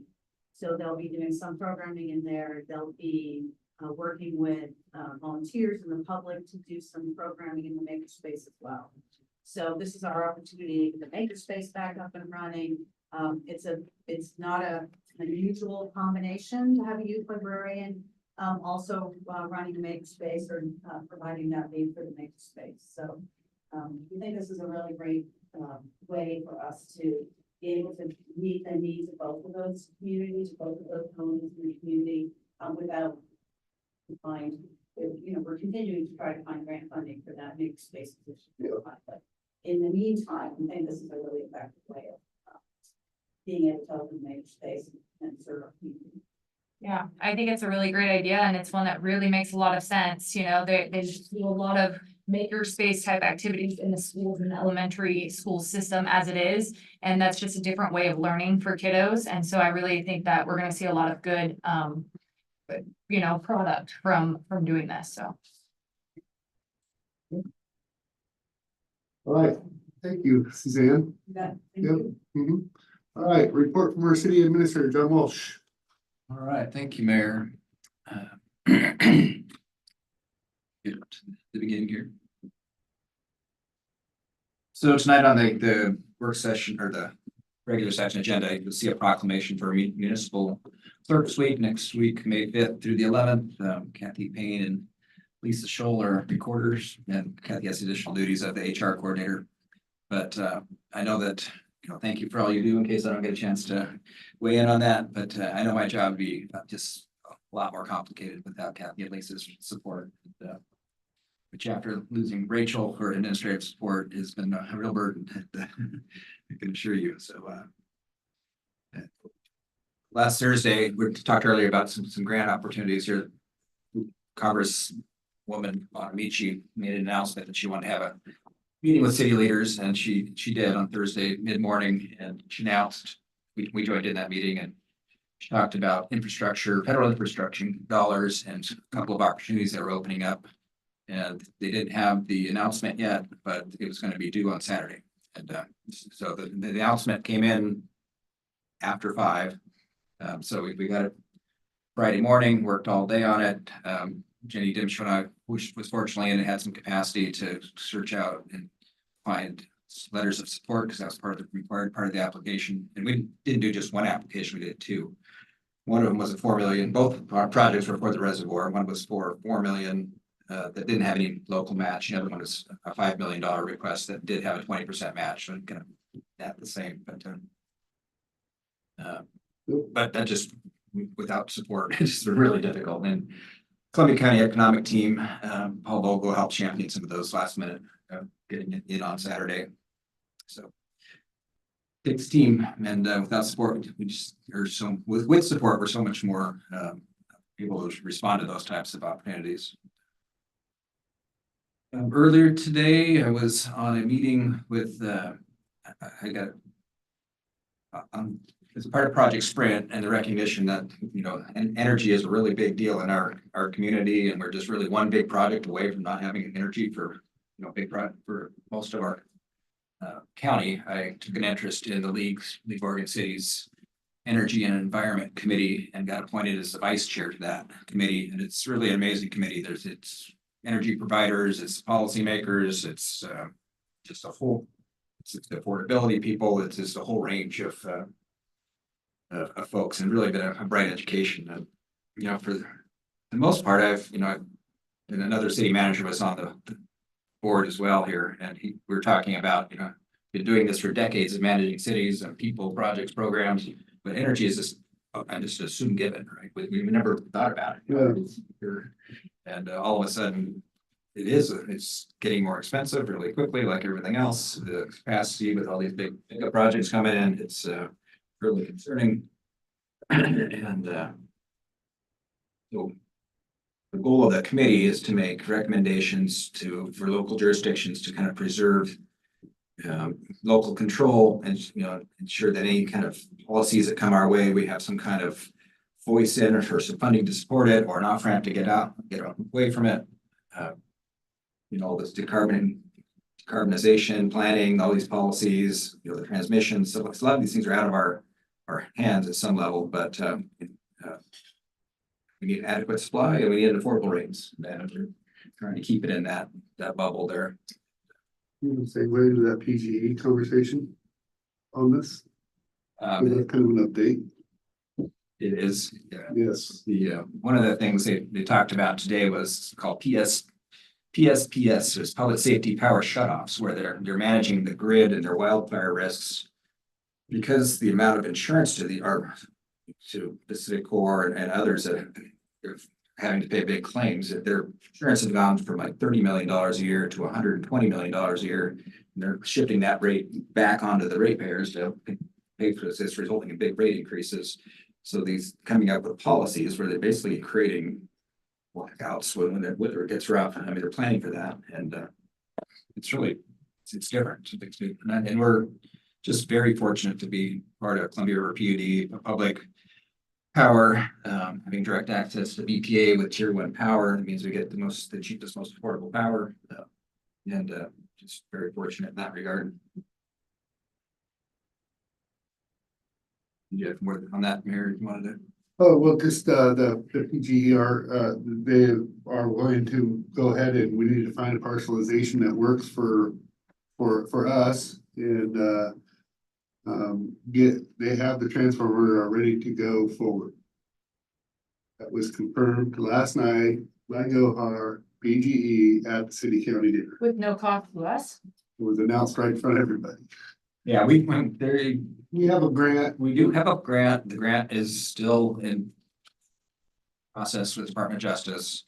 So we don't have the go ahead on that. We also have a parcel that we've already come up with that was ready to go before Sprint came along and kind of interfered with that footprint. We looked at moving it other places. So we can either go back to that footprint or we can look at moving that a little bit. But once we get the go ahead, we should be pretty quick. We definitely didn't want it, up a little higher than where we had it. Can you get rid of the existing one then?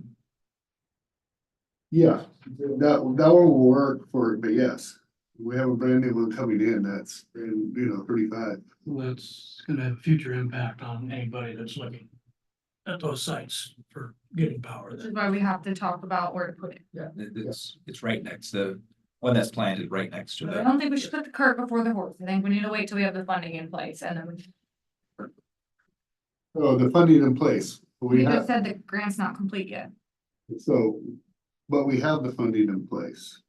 We do have, the grant is 2.4. yes. Yes, we do have 2.3 million and change. Yes, and PGE is supplying the transformer. So And they want to own the land and the transformer.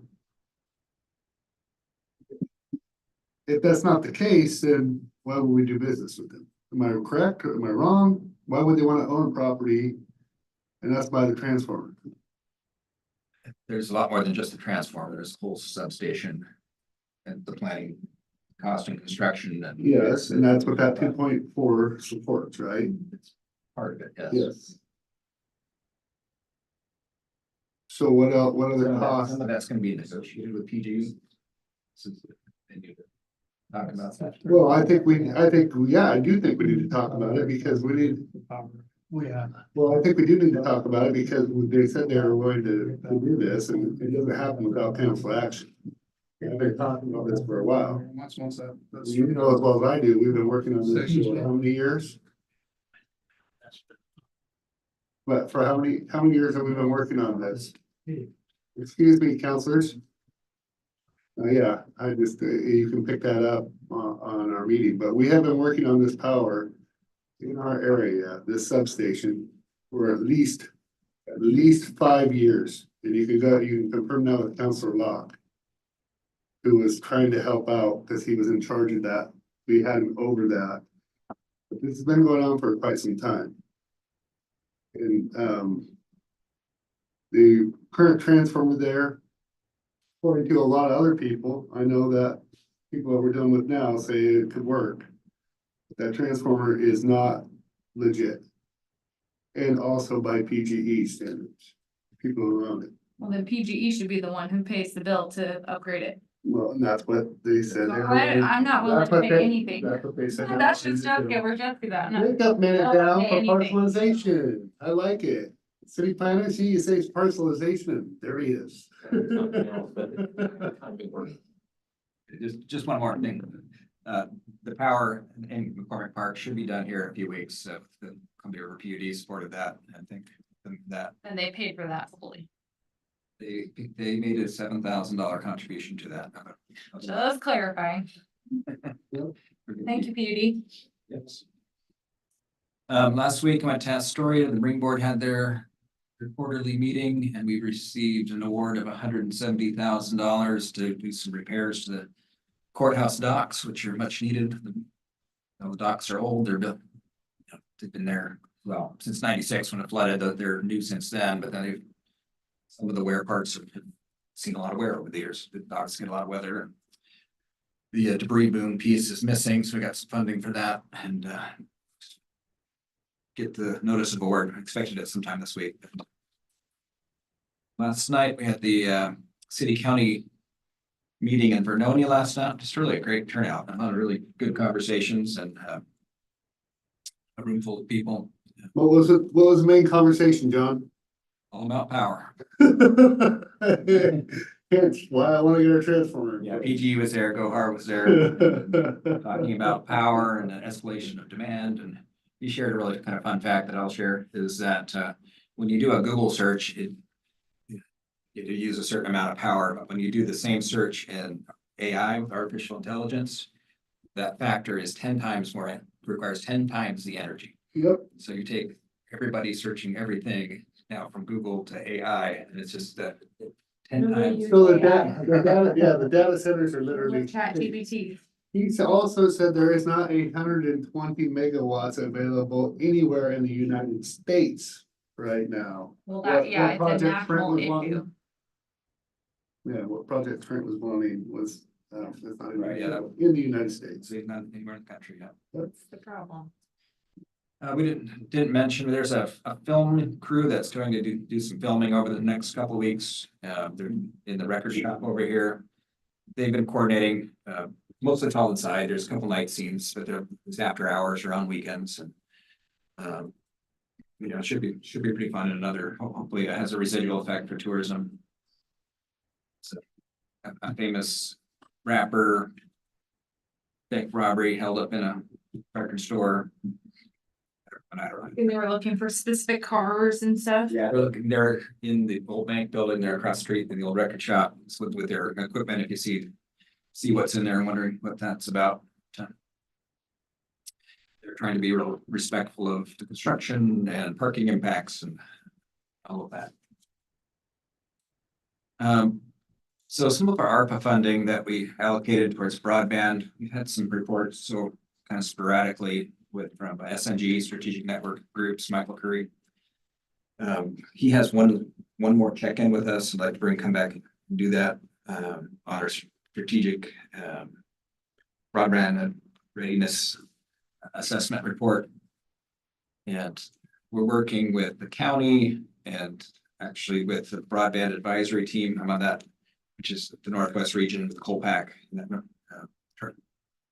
Tri-County, part of Western Washington County. And really trying to figure out what the best way is to, the city doesn't have an appetite to run a broadband utility, I suspect, but there's a lot of federal funding out there, the BEAD funding to improve access to broadband for our constituents. And those are, especially those that don't have it, need it.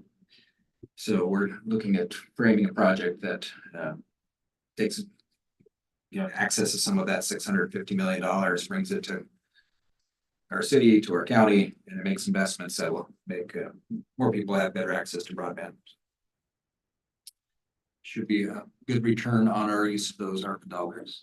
You know, the broadband studies are a big focus of the counties and at the state level also, so hopefully we can just piggyback on people that are already taking initiative. We actually started before they did, Well, I know, but but we did. we can't always Yeah. split the bill for Yeah. things like that, where counties Yeah. and states. So our work's not wasted because they're working on it. Yeah, it should. No, yeah, yeah. Gloria mentioned the budget committee, had some questions that were answered. Went out this morning, Friday, we have the League of Oregon Cities, Small Cities Regional, we're hosting it here in this room. Come if you can, it's usually a good meeting. Build site, you know, we're doing our best to keep the machines, it really looks good when you go out there. I was out toured it yesterday in the rain, looking at some stormwater issues and things, and they've done a really good job cleaning the site up and you know, keeping the machines secure, hasn't many issues with vandalism or anything like that. So it's good. It's May, our police levy date is coming up on May 21st. Or if we need information about the levy, you can find it on the website or available here at City Hall entrance there. And last thing I want to talk about, we kind of skipped over the events in downtown, coming back to that, but you know, more pressing, we have I need some direction on 13 nights. You know, we had proposed to extend the contract past June 30th to get past the events and then look at the end of the year. Council opted not to do that. So what that leaves us is kind of in the middle, not even in the middle of, you know, at June 30th will be 4 of 13 nights, 4 of it, doing 4 shows out of the 13 in McCormick Park. And you know, there's some logistical issues around that. And Tina has everything tentatively scheduled, but she's only has things secured for what she has, contracts for the bands, contracts for the vendors. You know, if we're switching, there's some logistical issues about who's contracting with the bands. The vendors have expectations of being there all those nights if they're only getting 4. There's the issue of the McCormick Park and alcohol. If the city's going to be the one doing that, when the city can't do alcohol, we have third party to do that. And there's a code change actually that we're gonna have to look at too to make that happen, like we did for over here at Columbia View Park. And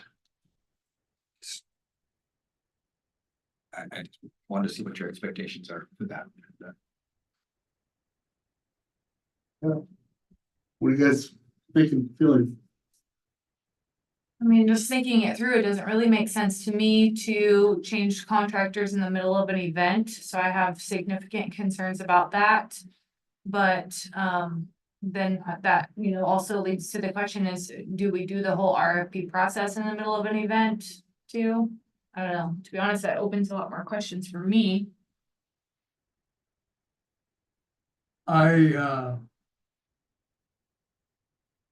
had a problem with, I get we want the new contract. And I get we're working on that part, but what I don't understand is how we're gonna smoothly transition if for whatever reason Tina steps away, right? So I would almost like to see this extension, and if I'm making a mistake or not understanding, please explain it to me. Just run through the end of the year, and then we'll have everything in place ready for the following year. The end of the year is when though, because it's different for events. Well, however, It's different timeline. however it would work best for event, The problem is there's never an end of the year. Does that make sense? Because I get that, it's but always, they're not always one, planning 4 months in advance for events, at least 4 months. I get that, but isn't there one point where it's like, okay, now this would be the best breaking point? I think it depends who you ask. Well, it's two issues I see. Is one of them is the RFP process. The other one's the current active events contract. You know, if that ends and the RFP conceivably have somebody in place, they're gonna have no time to plan for Halloween or even the 13 nights if you want 13 nights.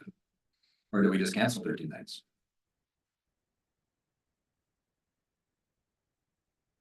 Well, I'm a little, I'm a little bit upset though that we don't have a schedule out, because I think the city, does own tourism. That we do pay that contractor to have that out, and that those bands can be secured with that tourism dollars, because the funding is there. Even though it's in a different account, it is our funding. And if that is not the case, and we found out differently and otherwise, then, we're probably, it was a good sign that we did go a different direction if that ended up happening. But, we don't have a schedule out by 413 nights is very disturbing to me. We've spent $40,000 to date. Since April 1st. With this contractor. Who has, and coming up on 50. Who has a contract, or has a schedule out for 13 nights on the river. And we have no schedule. That's concerning to me, but I agree with the conversation here as far as when I thought we were talking about the contract, we didn't like the language in there. When we were talking a month ago, it was exactly a month ago. We didn't type we were getting ready to extend it. There was some language in the contract that the attorneys absolutely said that needs to be changed. We were supposed to be working on that contract. We came back last week or last council session with this in RFP, which was like, we asked the counselors to work on that, and they did. Apparently we were lost in translation as far as the contract versus the RFP, because we were at that point in time ready to extend the contract for the end of the year. Not that we were re-signing a whole new RFP and contract for 2 more years or a year even out.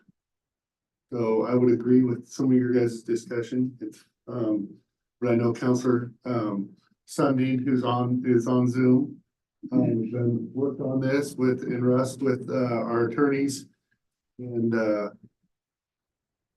don't know how you go about getting the RFP kind of talks about the contract. Is the contract, I mean, it's in there too, so can we just, you know? Yeah, well, there's, Well, we've gone through the process. Yeah. With the attorneys. Yeah. It's been approved. Yes. Um, Can we take that contract and use it? Oh, you mean to extend, yes, for just, you know, when are you going, it's never the right time. Yeah. And like you said, if we're supposed to have everybody booked for 13 nights already. yeah. Typically, I mean, that's why I always see a schedule out by May. Well, and you know,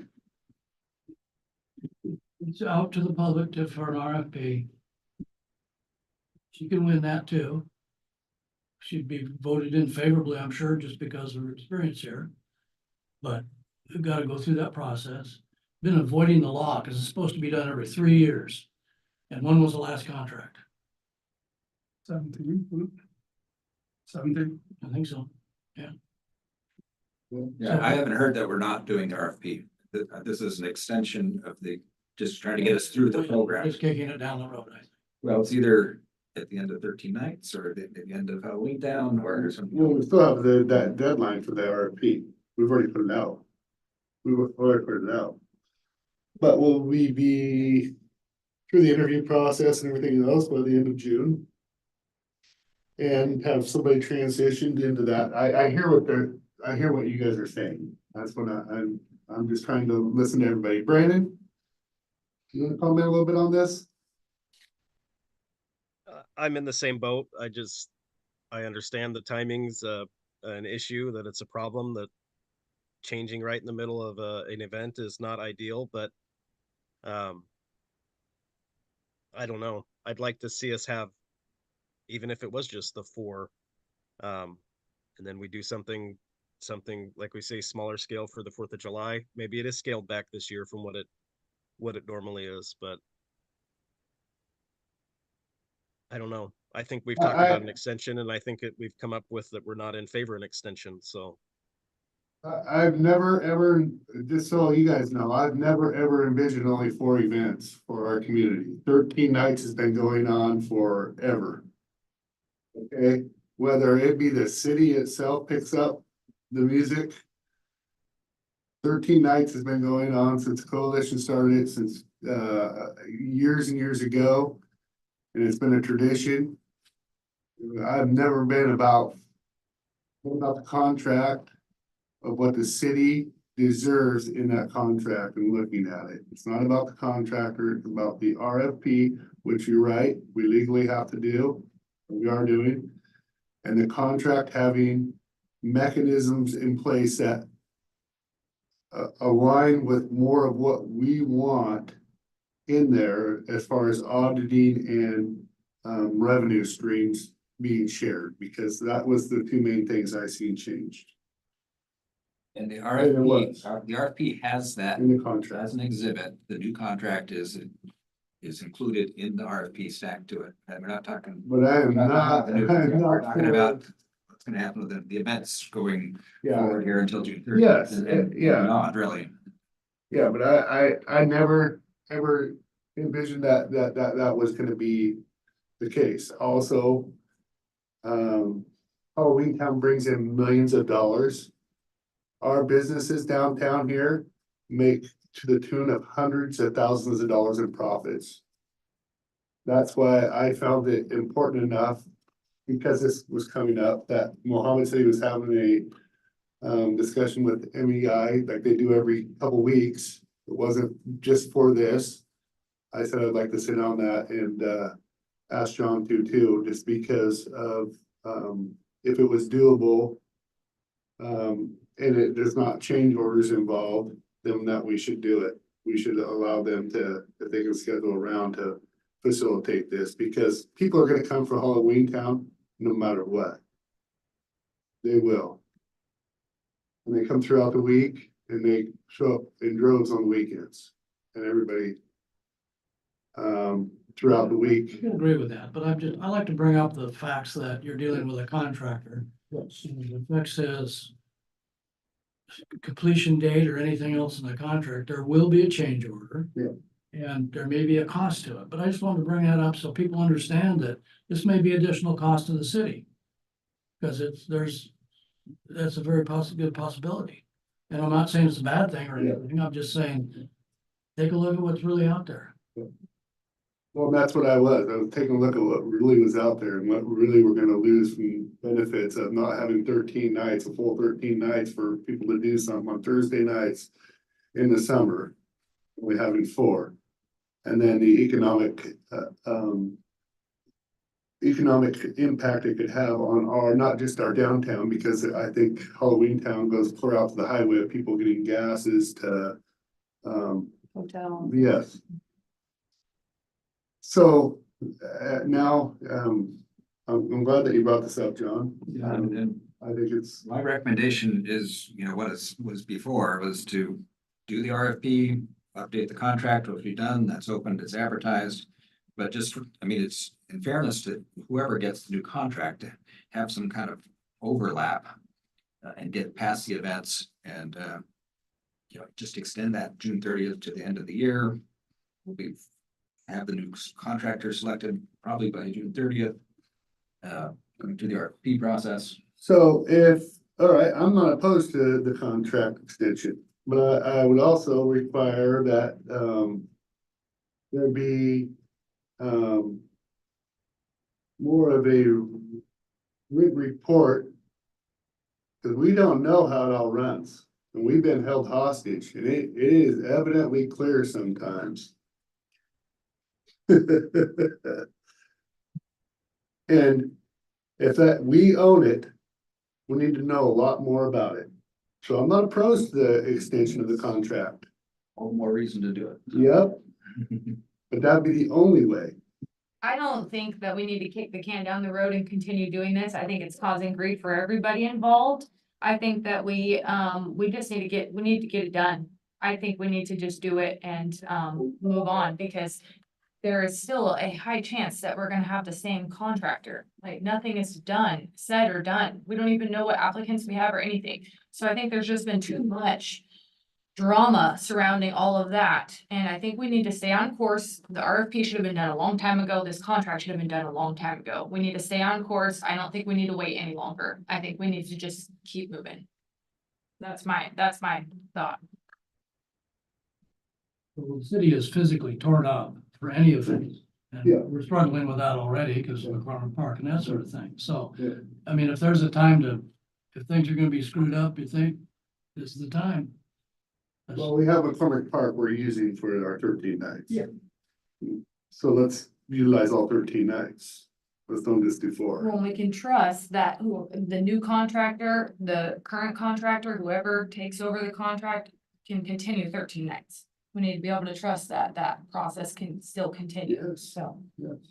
See, that's Not why I every think, 4 nights. that's why I think extending the contract through the end of the year makes more I'm sense. saying we don't need to, I don't think. I think we can do a brand new contract and still cover the bases, I think. If you think everything will get covered the way we need it to be covered as best we can cover it, given the circumstances, then I'm okay with it.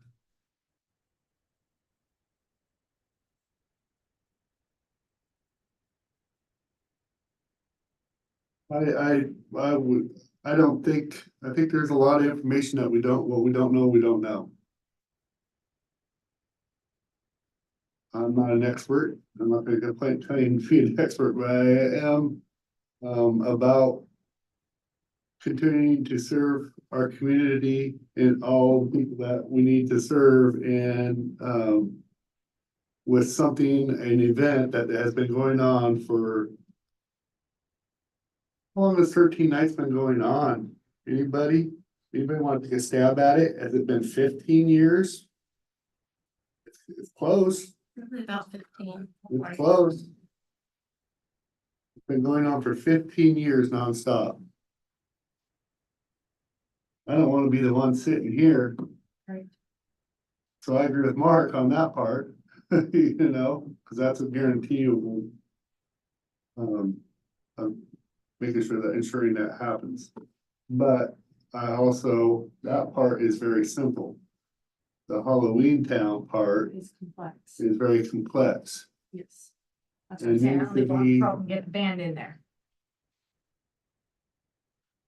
It needs to be, because we own it, in order for a contract extension, I would, want an in-depth. We're paying that kind of money too, and again, I'm a little bit upset and, you know, that we don't have a schedule. And we have spent 40,000 to date since January 1. Our citizens don't have a schedule of bands. Because of a contract? We are contracted. Right now, there's always a schedule out. Years past, it's always been May 1st. At the latest, that schedule does get put out. So I'm a little bit perturbed about that. The city does own tourism. I would say as a council, we could probably approve that right now and just do a head nod that we would make sure those bands were fulfilled with payment through the city tourism dollars. If that was ever a question, our contractor could have came and asked us, how do you want me to proceed with this?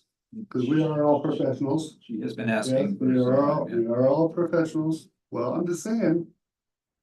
We normally have a schedule out. That's all I'm trying to say right now. And we don't have a schedule. So I haven't, she's talked to who, John? You? 'Cause- Yeah. But, well, we haven't been notified. This is the Well, first I've heard of since- it. Well, it was proceeding in good faith and then it was gonna go to the end of the year and then it wasn't. And that's what I thought too. Like I said, I explained a month ago, we didn't like the language in the way the contract read. We were gonna change the language in the contract. You know, we have what we came back with was an RFP and a new contract. So we have a new contract that we could extend, but it's still not even sufficient because of what do we have for inventory? What is ours? What is hers? All this stuff that's so muddy. And it's never the right time. And that's not okay. Not how a professional does business. As much as you want to call us out and tell us we're unprofessional. that we have to be able to work together like professionals. And it works both ways. We're not the only ones who are completely unprofessional. If we want to start pointing fingers. All right, let's Well, go back to trying to make a decision so that John has some direction. Jessica, you know, I mean, sometimes we just want to say things that need to be said, and the only way to do that is through communicating. You know, I've always learned to face my fears and talk them out. And I've always had my phone open and on, and I actually have a, you know, I didn't know none of this. John, maybe you should start communicating a little bit better with the council. I just want to be respectful. It's a very touchy subject and it's very sensitive because a lot of people have poured their heart into these events. And it's, you know, a lot of people have fought to keep them. A lot of people have, you know, fought to get some accountability with it. And so there is a lot of emotions that are tied into it. And I don't think it gets anyone anywhere if we're disrespecting each other. So I don't think that is how we handle this. Yeah, I think we handle but we it were insulted earlier. professionally. Well, we were insulted earlier, and I don't agree with We that. don't fight fire with fire, in my Well, opinion. you know, but still, there's a way of going about talking, and it's a phone call. And we actually, I will give Ms. Prehan at least that he did make a phone call and talk about his concerns and expressed exactly what he did in the meeting. So.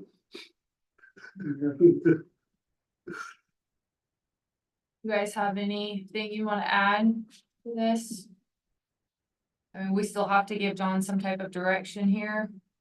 Well, the best way is however this is gonna work best for everybody. I don't know how that looks.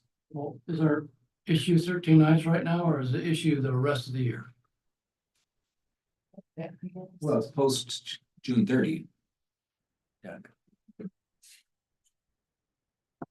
So I do not want to see this thing die. I don't. It would be absolutely ridiculous. I would have to agree with Mr. Preheim's statement that to try to change things so dramatically to try to kill it doesn't benefit anybody other than and I'm not about trying to please a handful of people. I'm about doing what's best for our community. I know I love 13 nights personally. I know I show up every 13 nights. Ask anybody. Ask anybody. I love music. I love the feel good vibe. It makes my heart feel good. That's why I show up. I like being able to sit right here in this council chamber in the month of October and watch people smiling, taking pictures of them with a pumpkin out there. I like that feeling. It makes me feel good. It warms my heart. I do not want to see that go away. I That's don't not think what we're this is gonna about. lose it. I don't think we have any fear. I think we're all just looking at the worst outcome when we don't even know all the facts. So I don't think we should, you know, worry so much about it, in my opinion. I think that it can be handled. And it can be put on course. Regardless of who takes over or continues on. If it's gonna be the city, not a contractor, that's the expectation. If we don't get anything back on the response, you know, concerns about capacity, but also gonna engage bands, but who's gonna do all the logisticals? Break up, you know, set up, take down. We have people interested though. We Management. have lots of people interested. I've got 0 calls so far, so Nobody has applied. I don't know about, I've had no inquiries and I'm the direct point of contact. So I have people that have spoke to me about it personally.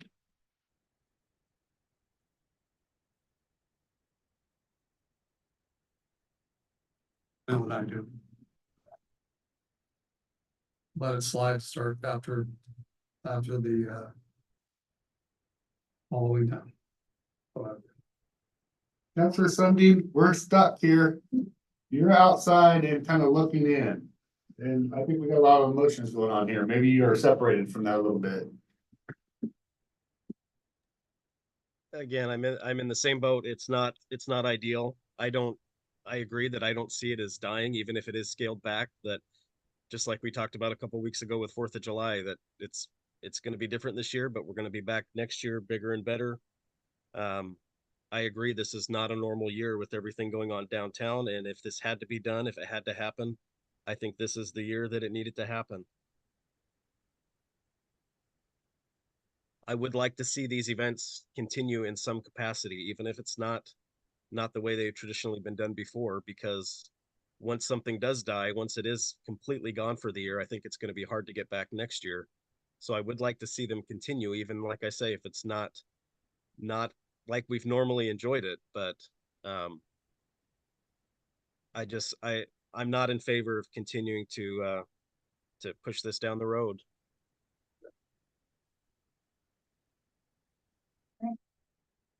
Can I just say something? Yeah, Kathy. I just want to share this, but when we did the RFP process before, it took time. It closes on May 22nd. Yeah. Then you're looking at another week or two before you actually can set up interviews with the different vendors that apply. Our attorneys question that process too. Yeah, and it's a time thing, and personally, I think for continuity's sake, we do a 6-month extension on the contract. That way there's this time that we can get somebody, a vendor on board if it's not the current contractor, that they can work together, and if there's the transition can be a little more seamless, because if not, we're just gonna be hit a brick wall, and then we're gonna be fending for ourselves. And like John said, That was the last 6 months extension.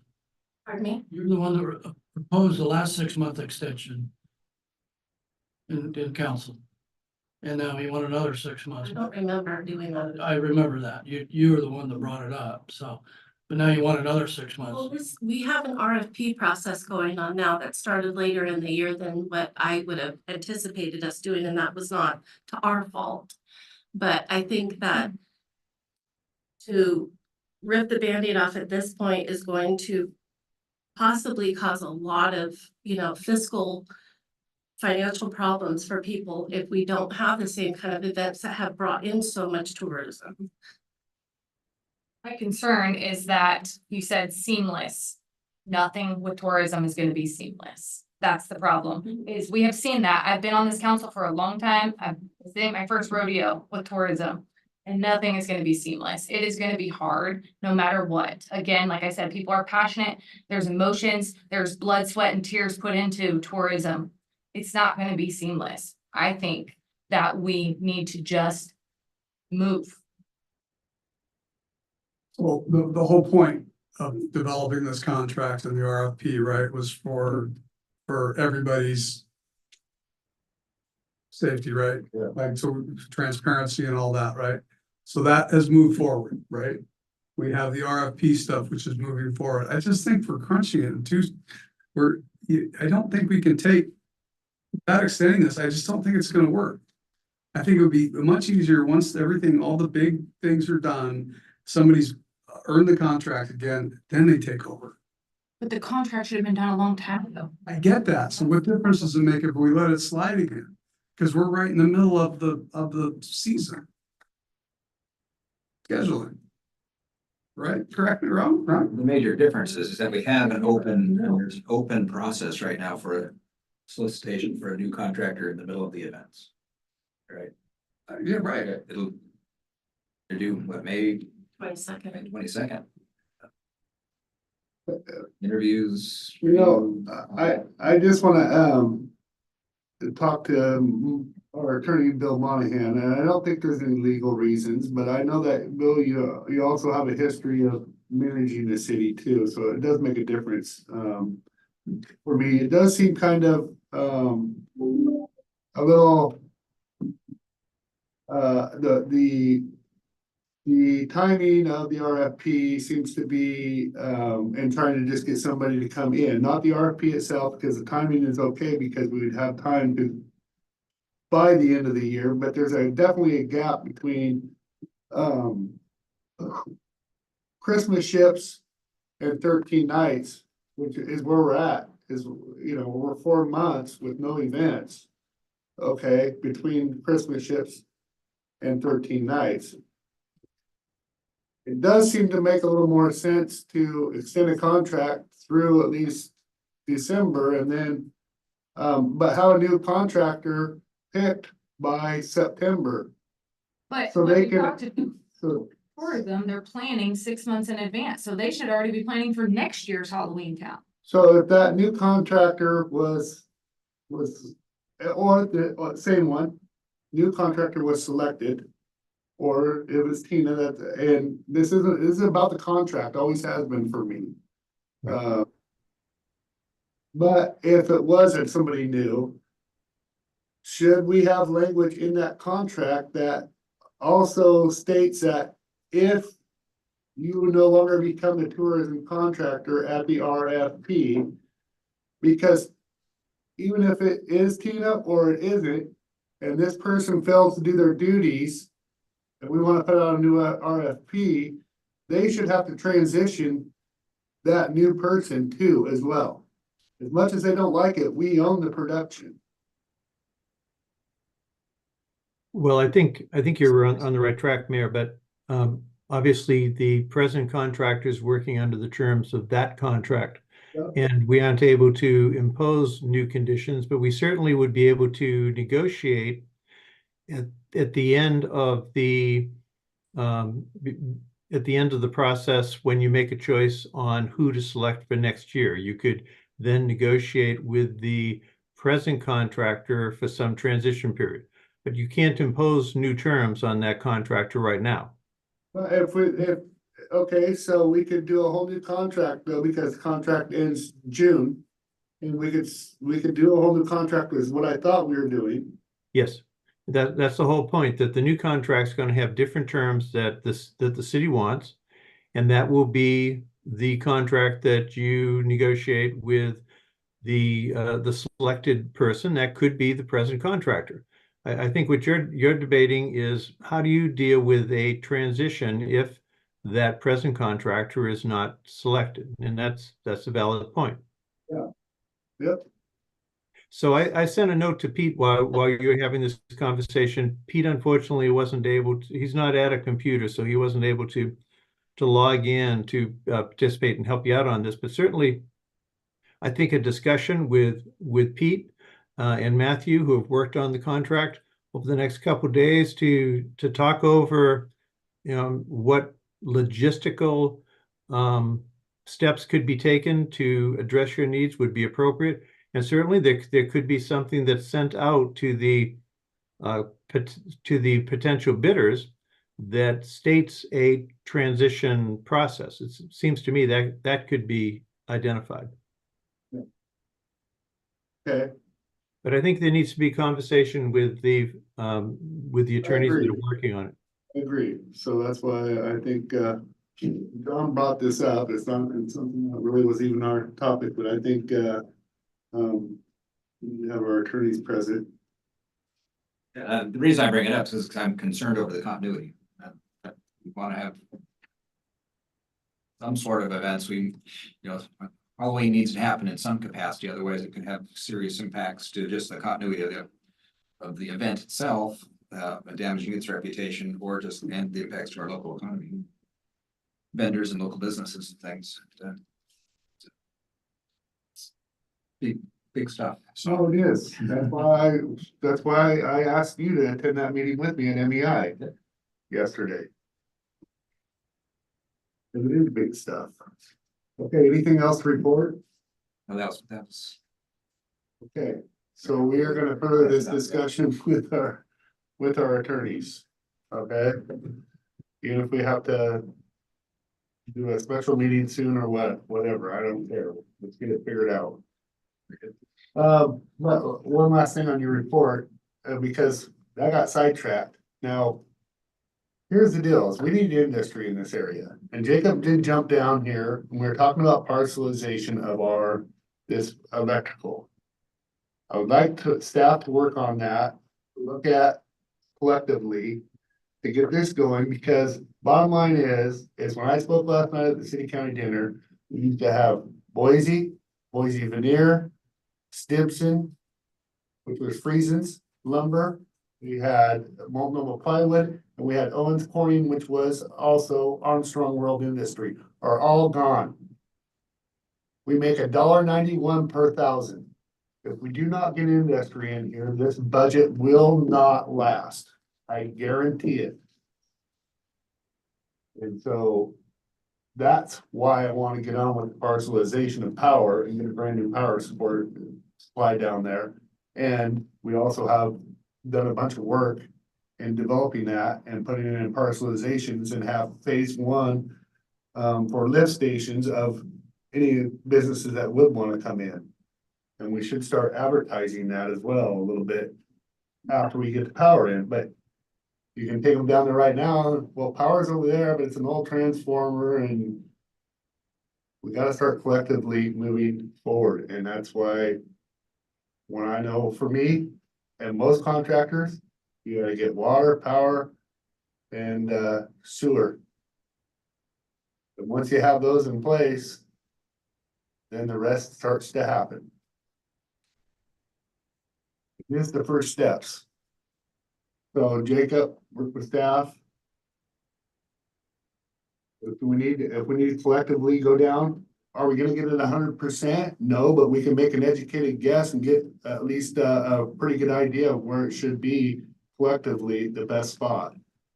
And then move forward, make a decision and move forward.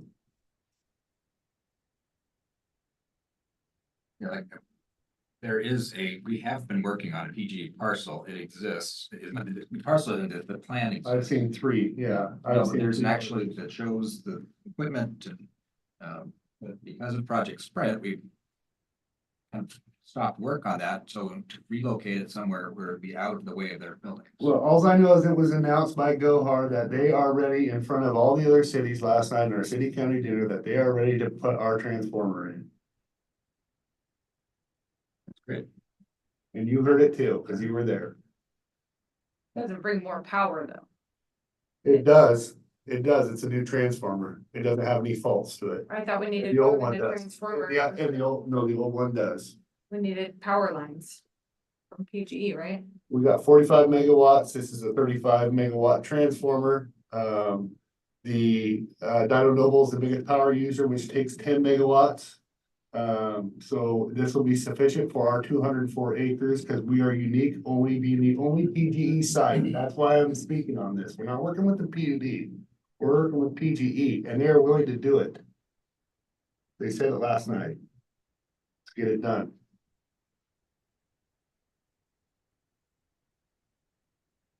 So that's why you ran down here, but you're here, and I know that if planning needs to feel they need to look at it, then fine. I don't wanna have none of these issues, these hiccups.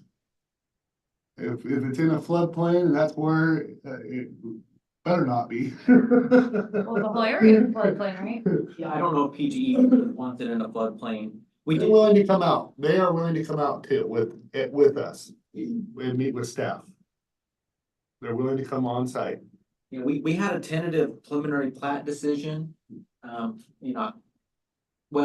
right before Project Sprint came in. And that shook things up, so. So, I mean, that's really more important to me than, not that tourism isn't important. But I'm telling you, you collectively take those dollars and cents from the Boise veneer, the Boise white paper, the Armstrong, the Friesen lumber or Stimson lumber.